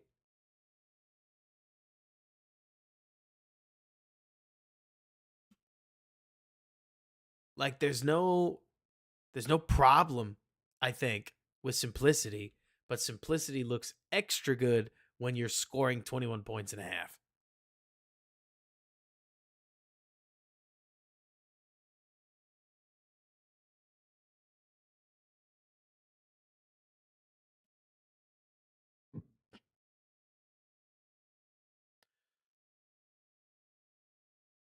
Oh man.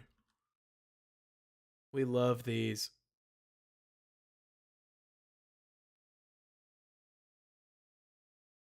I think it's all a matter of whether Bill wants to play. And that could have gone so much worse. That's a big tackle for 54.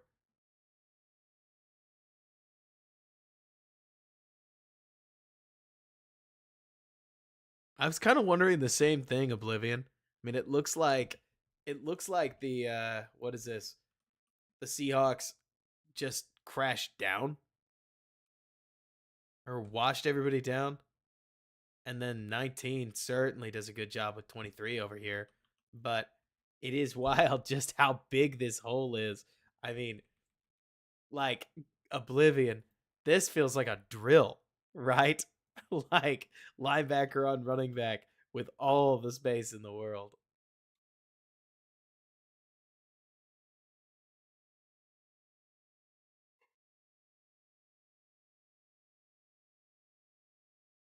Big time tackle, too. Like corny, yes. But you get around him, 24 would have cleaned it up.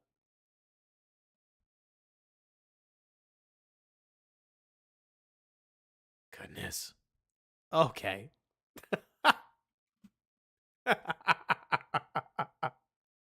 What? All right, for a brief moment, let's just appreciate the athleticism and the rip. Like Jordan's talked about how, and I think he's right, that this Tennessee defense is very obviously on a different disciplinary level than what we saw from Dallas. But look at this unbelievable like anticipatory throw. When you see a disciplined defense, you just have to play faster, which means throwing it so early that the DB settles in, looks back to check, the ball is most of the way to DK, and now you've still got a wide receiver in space. And he's just going to hurdle a guy and fall forward. That's like 6 extra yards. Or it's like 9, honestly. But what a seed. If Waldron can give Caleb the confidence he needs to come off play action like this and rip these, I'm not worried. Now, is that Gino? Or is that Waldron is expressed through Gino? I will find out. That is honestly not easy coverage to beat. He just beats it with clean anticipation.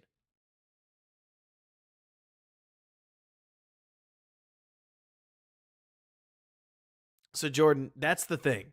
Like, let's be so plain. And I know you know this, but I want to clarify for everybody. That is a Geno play. That is a Geno play. The question becomes, is that something they talked about on the sidelines? Because not every coach is going to.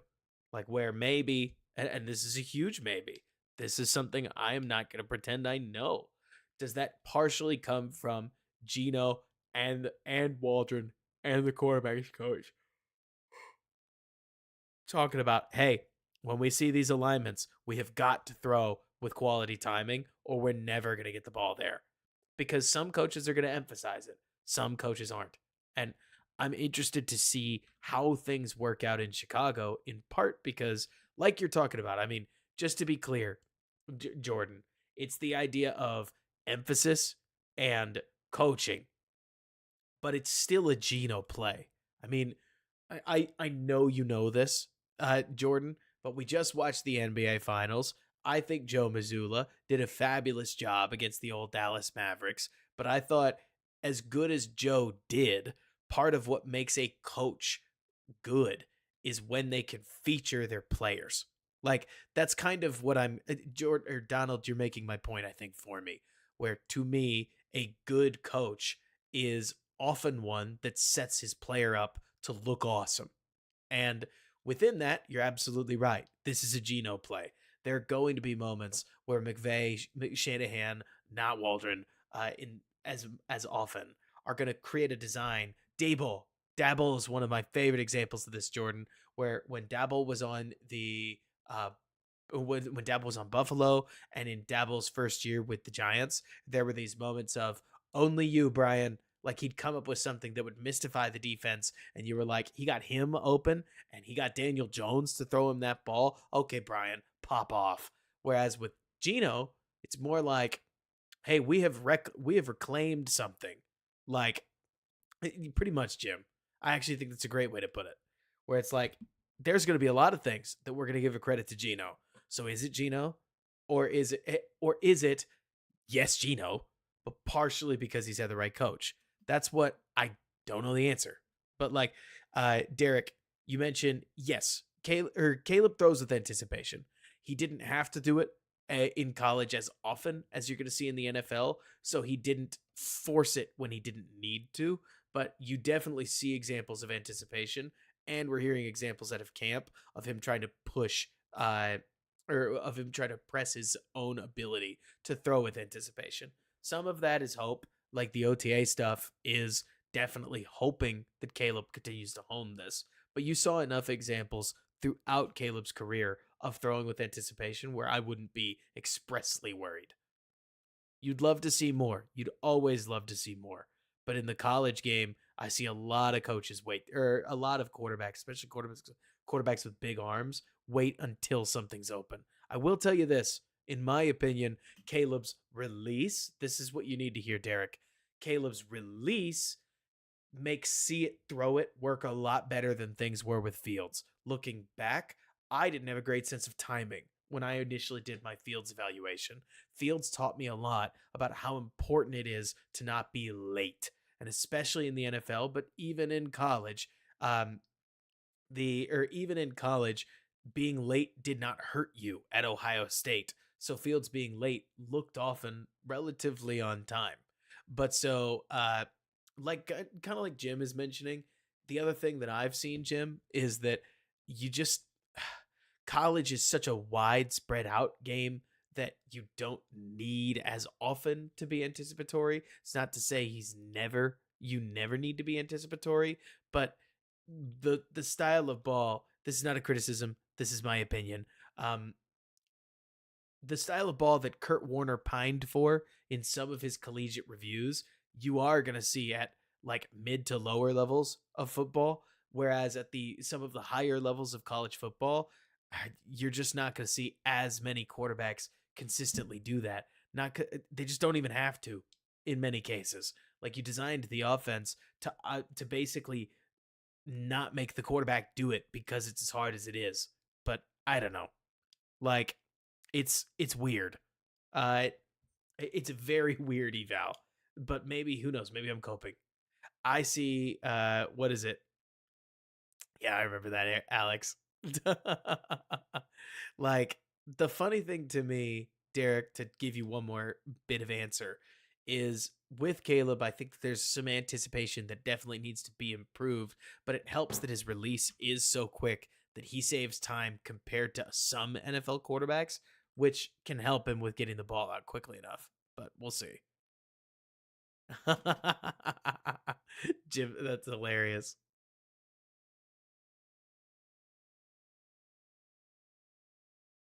Was this a rollout that we got stuck on? But the moment A7 gets stuck, Parkinson gets free. We can't plant. Bummer.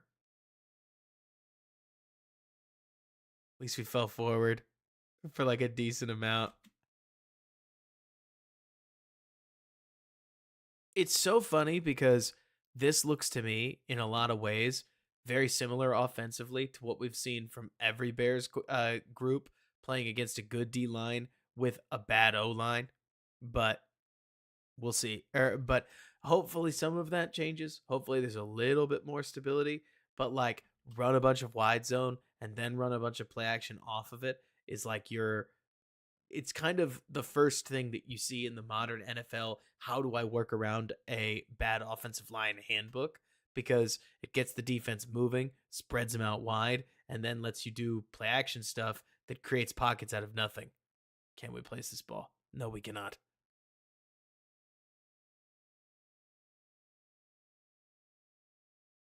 I'd be shocked if that was the case, Khalid.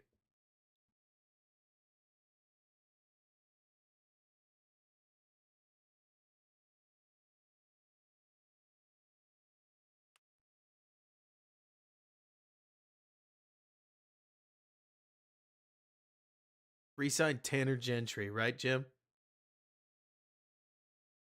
Almost dropped into the bucket.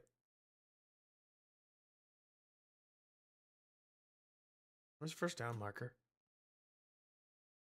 You got to hand it to Gino, I guess. They saw an end zone opportunity and they wanted to take it. Could, should, would it have been safer for Gino to rip it here? I don't know. Like, I can honestly say I don't know because 33 is breaking on it. 11's there. It's just a tough throw.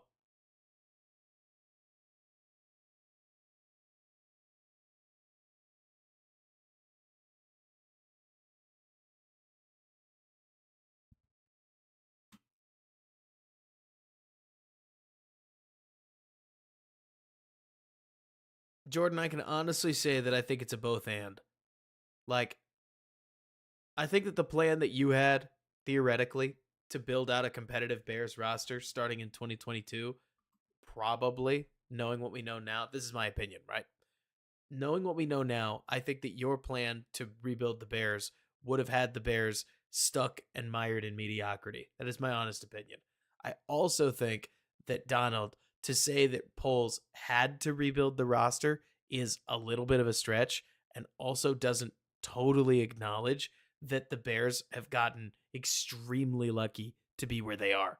If the Bears don't get the number 1 overall pick and instead draft number 2, then I'm sure they still get a decent trade haul for CJ Stroud, but it's not DJ Moore plus first rounders plus second rounders and where we went. But then on top of that, Carolina earning the Bears the number 1 overall pick is something we simply can't overstate. This doesn't happen.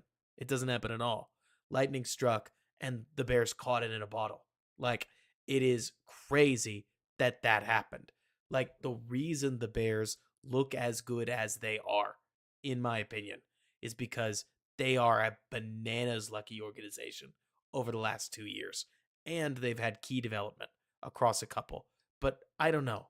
I mean, the problem I have, Jordan, and granted, I can't say I know anything because I don't, is I don't know Fields had a stronger step in him. I can't say I know. And so if you were committing to a quarterback that ends up over the 2 years after that not showing anything in particular, like the NFC was ripe for the taking, but if your quarterback is just all right or worse, then you end up a Tannehill Titans kind of organization where you make a nice little run at one point and then the team slowly but surely gets worse over time as you try to keep it together. And Donald, I hear you. I do. I think that definition, the preparation meeting opportunity definition, applies for things that aren't the Carolina Panthers losing outside of your control. You did what you could to decrease their odds, but there's enough that happened that was truly outside of what the Bears could do that, like, for instance, I think Poles' avant-garde decision to trade Roquan and Mac and Quinn was extremely smart. Putting themselves in position to get the number 2 overall pick was a win in and of itself, especially because they kind of pulled it out of the fire. But to get the number 1 overall pick took an incredible horseshoe, and we are so glad for it. That huge 4th down conversion. Then, on top of that, for Carolina to then return the number 1 overall pick just gave the Bears such a draft haul that there was, I don't want to say there was like no screwing it up. That's not fair, but it's made a lot of hard decisions that much easier. But to say that we had to rebuild would take away from what Poles has gotten done, unless GM would have built a 5-12 roster and been okay with mediocrity and occasional wildcard appearance. Yeah, Jim, that's kind of what I'm getting. But it was, Jordan, it was a drastic rebuild. I mean, they really did put the T in tank, which I'm fine with, but also I've been kind of waiting for a team to pull out all the stops and truly tank for a long time. Looks like Waldron is trying to avoid the defensive line, which I certainly don't mind. That's a perfectly reasonable way to play the Titans. And Donald, I'm with you that chances are Poles assessed Carolina as possible to return a top 5, even likely. But the difference between drafting, okay, so to use an example, Donald, like the reason I'm trying to get at this when I talk about luck is because what is one of the best reasons that I'm excited? It was John. What's one of the reasons that I'm excited about the current Bears? It's because they didn't draft Drake May. It's because they didn't draft Jaden Daniels. It's because they drafted Caleb Williams. What would I be thinking right now if the Bears had drafted J.J. McCarthy at number 3? Well, I'd be a lot more nervous. Like, just being real with you guys. That's the thing. That's 3 also. What if they'd gotten 5 and they drafted J.J. McCarthy with 5? I mean, reports are that Poles seem to like McCarthy. So what if he didn't like May? I mean, what if he did? I don't know. Would you be just as stoked with May as you are with Caleb? No. I'd be content, but I would not be the same level of assurance that I feel with a guy that's been not only, I think, so good on film, not only already gone through some free adversity for us, but also has been this way consensus for long enough that you're ending in a rarefied air that just doesn't tend to fail. Doesn't mean it's impossible, but it doesn't tend to fail. But so, like, I can't help but look at the Bears right now and say, yeah, the fact that they got one and not a top five means that polls put money in the right places, but also it worked out at the best case scenario, like the best case scenario in many cases. And that's good. We like that. That's not to, that doesn't discredit anything, Donald. It more says it's great. It's even better when it all works out. And I'm stoked for that. Yeah, the plan, exactly, Donald. The plan was sound, but I don't think that, okay, I'll try one more time. I think you know where I'm going, but I still want to see if I can't nail this. I think, Donald, the Bears are a full off season ahead of schedule. Like, I think where the Bears are talent wise is too far given where they should be, but they've gotten here because of some of that wild luck, and that works for me. Instead, the Bears have the opportunity to stack one more really good offseason next year, and if they stack one more really good offseason next year, they might be Super Bowl contenders instead of having been one offseason away from being Super Bowl contenders, which is much more normal. That full offseason ahead of schedule cannot go understated. They are wildly far ahead on this thing, mostly because their draft capital fell to the right places and the right teams made the right teams made the weirdest decisions. I'm looking at you, Atlanta, to just gift the Bears extra really good players. Like, and so I say this, Jim, like, I hear you. I know you're kidding, but also I think being a full offseason ahead of schedule is a crazy thing to say. That's like saying you're a full year ahead on your bills. Like, it just doesn't normally happen that you're this far ahead in terms of resources. Like, truly, Donald, we could make as many jokes as we want to about, like, LOL Atlanta, but the Bears have just caught some, I think, wild breaks. Like, I can't believe that happened. I can't believe a guy that I think is a clear top 6 player in this last draft just casually fell to 9.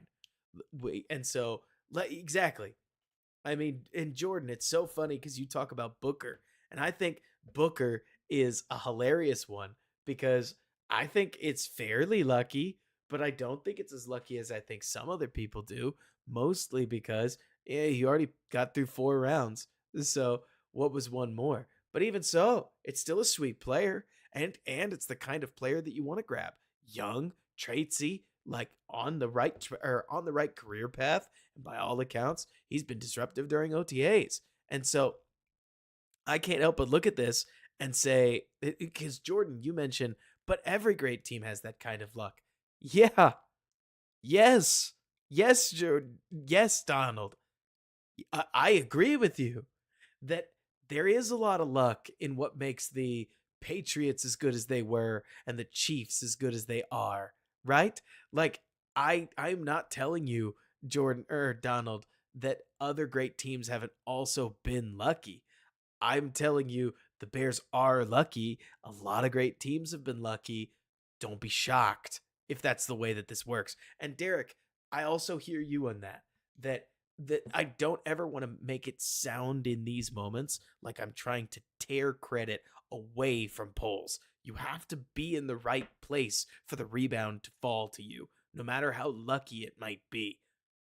But also, I do want to acknowledge that after a decade of pain, the Bears have caught a bunch of breaks in a row. I have one more way to phrase this. Years ago, and it comes up once a year, Bears fans get asked, not just Bears fans, usually the whole NFL, but usually it comes up on Twitter eventually. Would you be willing to go through a decade of terrible football to win one Super Bowl? Normally that question comes up. We've all seen this, haven't we? Like that normally we end up seeing this debate about would you suffer through 9 bad seasons to win the 10th one or something like that. Well, in my opinion, The Bears have been through 40 to 50 years of bad football. And they've had these bright spots. Like, obviously, everybody's going to point to 85. Why didn't the 85 team win more? We all talk about this, and I know the answer. I don't need a history lesson. It's not about that. It's more, you look at the team that got built and how quickly they ended up being the Bears again. You look at the 2005, 2006 team, and they were awful before, and they decayed pretty quickly after. You look at the 2018 team, they didn't even win a playoff game. Like, the Bears have been so bad for so long that they have stored up a lot of, I don't know, like, I can't not help but look back and see this run of luck. And Jim Stannis, I'm not telling you anything's guaranteed. DG, I know you know that I'm not saying this is guaranteed. But Jordan, what I'm telling you is that the Bears have caught a series of unbelievably lucky breaks that generally results in a lot of football dynasties. That does not mean anything's a given. It's not.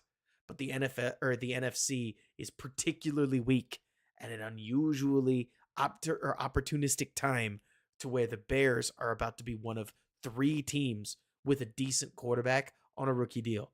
I mean, obviously that's actually not fair. We don't know how many in the 2024 draft class are going to qualify within that. But Trevor Lawrence and CJ Stroud are really 2 of the only quarterbacks standing right now with the benefit, the legitimate benefit, and Purdy. You have to count Purdy of the rookie quarterback contract. And so within that, if the Bears capitalize on some of these positions, they are going to win games. Are they going to win Super Bowls? I don't know. But Derek, how much would your heart break? I'm asking you honestly. How much would your heart break if the Bears got to go to the Super Bowl and lose? How much would your heart break if the Bears got to go to the Super Bowl 3 times and they lost 2 of them and they won 1? My heart wouldn't break at all in either of those questions. I've seen so much bad Bears football. I've seen so much brutally bad Bears football that if somehow the Bears make the Super Bowl in the next 2 years and they lose, I will smile that it happened. I will be here the day afterwards. We'll watch the film and we'll celebrate whatever run took them there. Like, I'm with you, Brother Blue. My heart would definitely break if they lost a 3rd Super Bowl in 4 years. Like, if that happened and they got there that many times and they lost all of them, that would be tough. Which is why I had to give them 1 and lose 2. But like you're talking about, I mean, it's just been so brutal. It's been so bad. But let's see, better intangible pieces, and they could be out of the hole. Hey, I think that would be wild, Jordan. I mean, wild in a good way and achievable way. It's just a matter of, can they do it? The Vikings are, I think, a very strange team, but that doesn't mean that it's impossible at all. And yeah, Eric, I'm being a little loose with the 80s Bears, but the problem that I have is, Eric, that just so that you hear me say this, when I look at the 80s Bears, what I think becomes tough for me is that they ended up building one of the most dominant teams ever. And of course they were good for a little stretch, but why wasn't it any longer? What a Bears moment that they went to 1 Super Bowl. They were generationally good to win that Super Bowl, and then somehow they were very good, but not the rest of that across the board. But so, McFly guy, you mentioned, do I sign one more, DL or Connor Williams? Depends on Connor. If Connor is relatively healthy, I'm at least intrigued. I don't see why you wouldn't bring him in, work him out, etc., etc. I'm also all in on Caleb Williams, but I will tell you, McFly guy, I think football's a team game, and people forget that a really sweet defensive lineman completing your defense can help your rookie quarterback, because when your whole team is good, your whole team is good. But I don't want to make that too much of like a soapbox. Let's finish out some stuff. Was this like a double split flow kind of thing? It did not work. If you're gonna sign Connor, you definitely don't need to sign Unique. But I don't know. I'm also a pretty big Unique hater right now. Are they gonna call that a false start? They aren't. These curls are working for us. Holy smokes.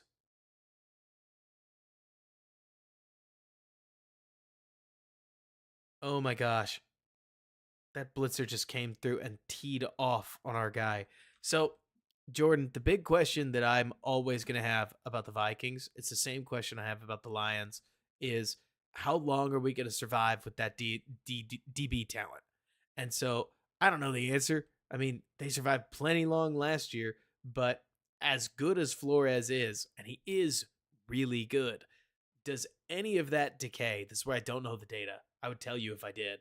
Um, does does Flores' defensive effectiveness decay per stop over time?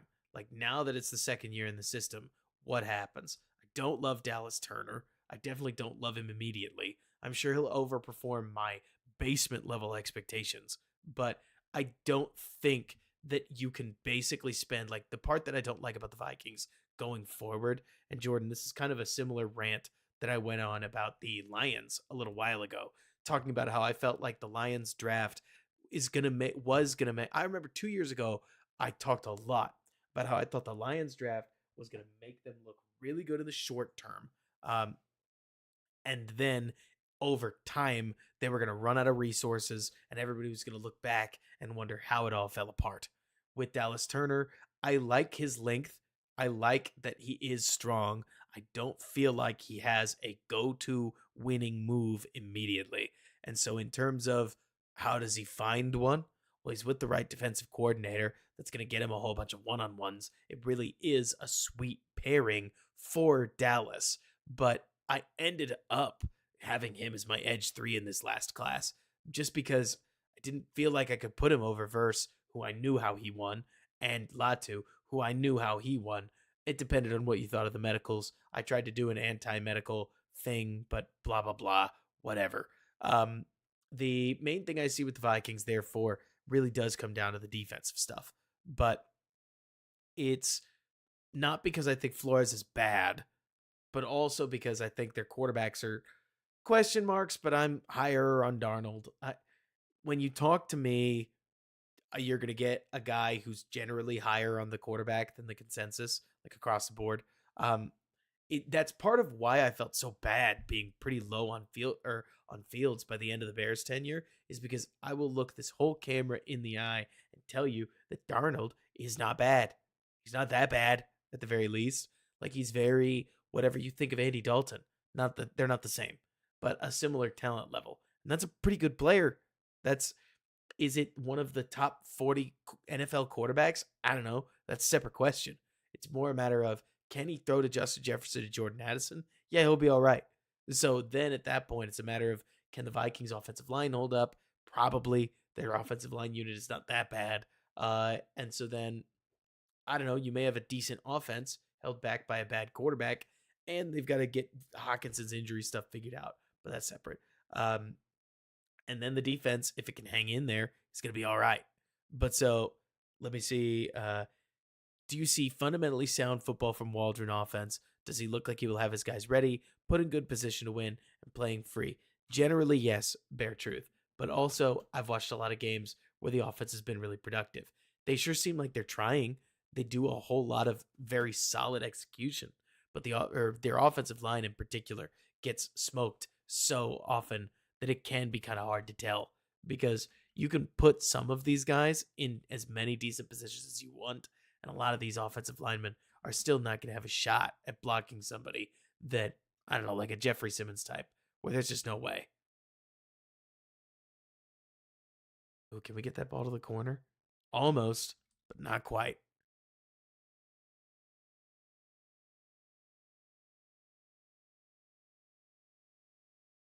We're a little late on this ball. Man, this Titans defense is tightening the margins.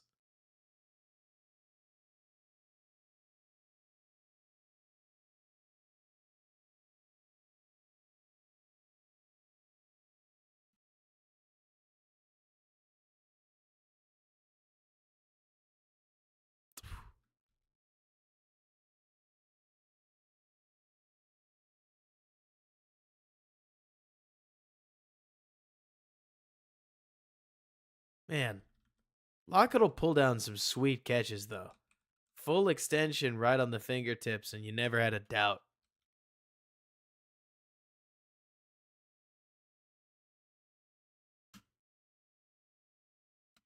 I wonder, Donald, if Darnold's going to get more run than we think. I mean, traditionally, this veteran just doesn't last very long. But I guess we don't know till we know. I love this kind of stuff. This I really like. Where you've got a drag route, you've got enough occupying space behind. What is this? Going there? But you're going to have your running back sneak out and cross paths with the drag route underneath. Create some conflict that you've picked up on, especially since your offensive lineman's getting cooked again. So you can check it down, let him run up the field. Yards.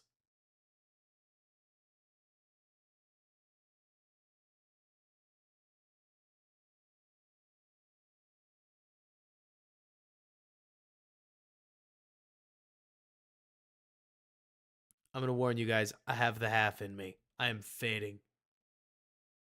Not upset about it, but I am fading. We'll pick this up next week. Quick out.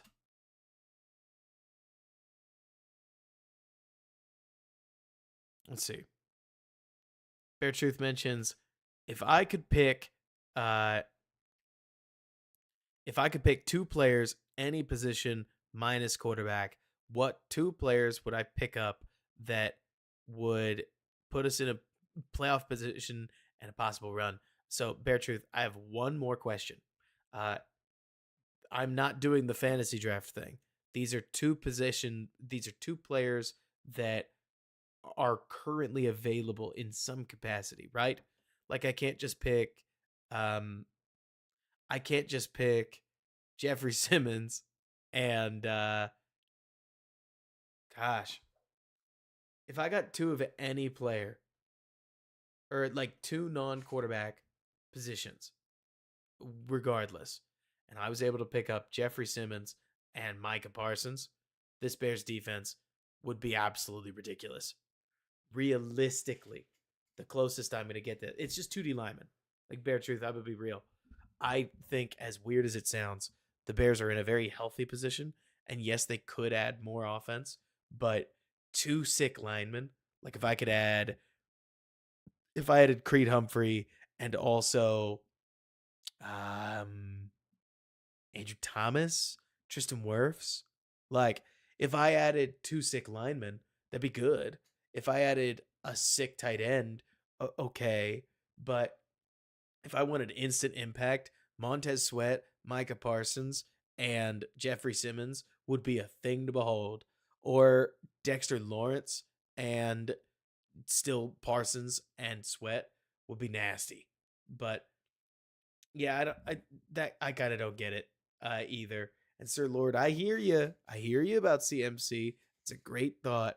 I'm cheating, and whatever weird contract I got that somehow got me Parsons and Simmons and fit them under the cap is part of why I want them for the next couple of years. I just don't know how much run CMC still has in him, but I mean, hey, the guy's playing his way to being a Hall of Famer, so there's no way that's a bad call. No way. But let's see. Yeah, the reasonable version, absolutely. I think Jonathan Allen is still an interesting one to think about. Kayvon Thibodeau, I'm really curious what his trade package would be and how quickly the Giants are there. Oh, Bear Truth, you should listen to the Bear With Us about positives, the All Gas No Breaks episode, because my honest answer to you is I don't think they're as far as you think, because I think the league is set up perfectly to make them look better than they are. Does that make sense? Every Bears fan in here, I think there's a chance the Bears could win 10 games. So, for instance, Jordan, you mentioned this, that you thought it was bold to claim that the Bears could win 10 games. I don't think it's that bold. I mean, granted, the NFL is the NFL, but I look at the NFL and think there are a lot of teams the Bears are going to be playing, they could easily seed the Bears a win without the Bears having to be good per se. They just have to be all right, and they may win a decent crop of games. And then if Caleb finds, I mean, a lot of it depends on how he's going to do in that divisional stretch. If you get blanked by the or get blanked by the Vikings, you're in a hole. If you get blanked by the Lions, you're in a hole. If you can't beat the Seahawks, you're gonna struggle. But if you go 4-2 in the division, huge if. 3-3 in the division, let's just start there. Then you go 4-1 against that middle part of the schedule where they play a bunch of easy teams. Then you have to just win at that point. You just have to grind out like 3 wins across the rest of the schedule. To me, Jordan, what I think you're doing, and I think this is completely fair, is you're saying the Bears aren't that good. Bears fans need to slow down. What I'm saying is this schedule is extremely soft, and it feels uniquely built for the Bears to cheese out a couple wins that they shouldn't have. In a normal, arbitrary year, this would be an 8-win team. But they have a very weird and honest chance here if they beat the Titans to start the year, which, hey, that is an if. Everybody can say it's not. It is. If they beat the Titans to start the year, they have a real shot, in my opinion, to grind out a bunch of wins that, as long as they're able to hang in the division, and so far they have been, it could be an easier path to a better looking record than they deserve than I think people want to think it is. Because, like that guy's kind of saying, you don't normally have to, or what is it? He mentioned Bears fans have PTSD. We're very accustomed to taking the negative thought, but I don't know.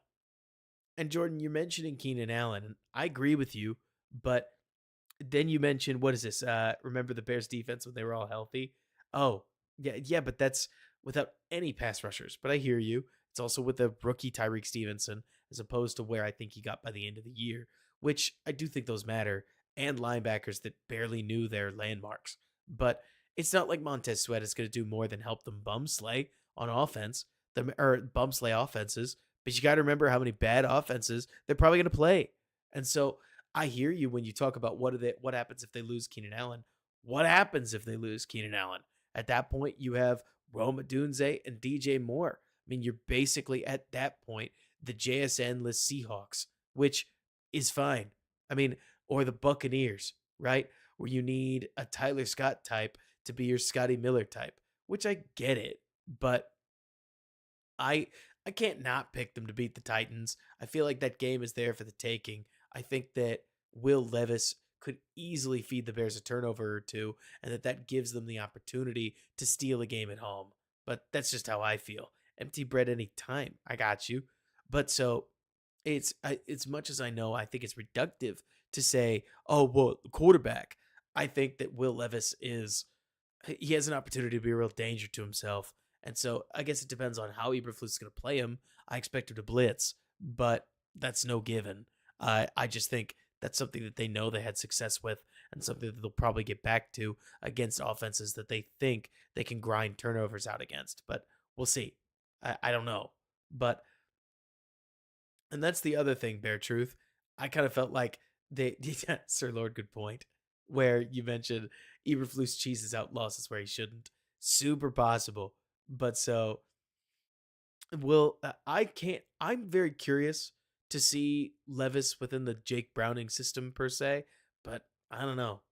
I mean, I just really don't. I think it is really hard in the NFL to get people to buy into you as a quarterback, especially when you have extended time showing that you do this, that, or the other. But we'll see. I mean, it's a sophomore step for Levis, and it's a big one. It's an important one. The Titans are sure trying to go really all in, but we'll see. Like, this is an off season of all kinds of ifs. And I completely understand, Jordan, that you're looking at the Bears and you're saying, typical Bears fans running away from the hype train. The wild part to me about the current Bears is how insulated they are from colossal failure. Like you mentioned, what happens if Keenan Allen gets hurt? I will repeat to you, are we, I mean, what? At that, if Keenan Allen gets hurt, you are still a better receiver room than you had to deal with in 2023, which is the key here, right? You're talking about better personnel across the board. Not only that, but I don't think that highly of Gerald Everett, but he's definitely a better fourth or fifth option than the Bears have thrown out there to start in plenty of cases. And he's the fourth option, or maybe still the fifth option if Allen is down. And so, to me, the main thing I look at, Jordan, if Keenan Allen gives you enough games to where Rome figures out how to kind of pseudo copy what makes Keenan, you don't lose as much as meets the eye. But that's a huge if, because that's two ifs. Keenan making it that far, which he's done a decent amount of, but still. And then second of all, Rome taking his game from him like a Monstar. But it's possible. It's just not a given.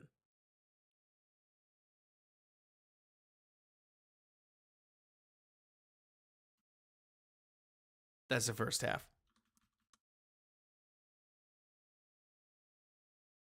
A much tighter game plan.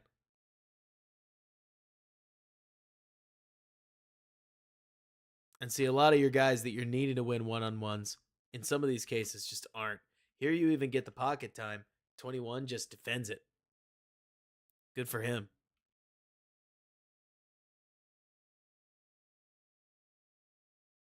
The other thing, Jordan, that I think that you're doing that I'm going to be honest is smart is not not letting yourself get run away with what Caleb may do early, which I don't know.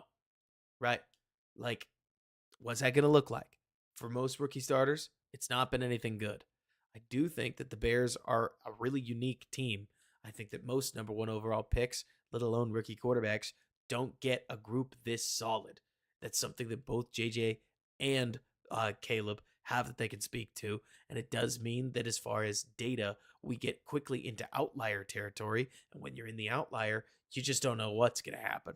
But I assume that it's not going to be perfect. The main question is what's going to happen on defense. Because if the Bears, especially if they make one more move, like if they can make a solid, meaningful move on the defensive line, I do think that goes a long way. And then if they can keep scores low, anything's possible. Especially because you're talking about an offense that should be explosive, just inconsistent. So we'll see. I mean, I think the big question here, truly, is if the Bears defense doesn't start hot, what happens? Probably nothing great. If the Bears defense does start hot, then what? And then when does Caleb find it? But it's a lot of different ways to potentially edge into what? One win above expectation. That's the other thing, Jordan. We're not talking about 16-game seasons anymore. 10 wins isn't what it used to be. 10 wins is you went 9-8 and then you won one game. Or it's like you're either below 500 or you're an above 500 team now. There are no middles. I guess you could go 8-1, but I'm not going to acknowledge that. So I don't think 10 wins is what it sounds like a lot of people are saying. I hear you. The Bears fan base does have the intention to just gas hard. Oh, I love Aaron Jones. I love Aaron Jones though. I think Aaron Jones is so sick. The problem I think I have with the Keenan Allen injury thing, because Keenan is injured all the time. I mean, he really is. It's not like you're saying something ridiculous. The problem that I think I'm having with it is that when you look at Keenan Allen over the last couple of years, you still get at least double-digit games. Like, he's kind of similar to Brisker in that he's hurt all the time. I get that. But he's also going to play most of the games, and he's still going to give you more than serviceable volume. I mean, if the worst the Bears are getting is 66 receptions and 752 yards, which is a lot, but if they got that, that's really not a waste here, especially given that you're going to be okay in terms of what you got out of Rome Odunze, and then Rome develops more. But I hear you. Like, so that's the thing. Because Jordan, I really want to find you where you are. I don't think it's, I think it's weirder to act like Keenan's somehow not going to be a Pro Bowler. Like, top producer in the league, I guess I get it, but Pro Bowl, Pro Bowl, Pro Bowl, Pro Bowl, Pro Bowl, Pro Bowl. And then this one season where he played 10 games. Hey, it's super possible that that could be the next one. It's the argument I've had about Calais Campbell the whole time, that age is a 1 year away from really taking something from you. I get it, but I think it's much more reasonable to assume that Keenan Allen should be able to keep up his high targets and high, like, yards. It's not yards per reception, but basically just high total yards per game and general offensive involvement, because he has a history of doing it. And who knows, maybe it truly, maybe it fades. It's possible, but I think it is reasonable, at least, to look at it.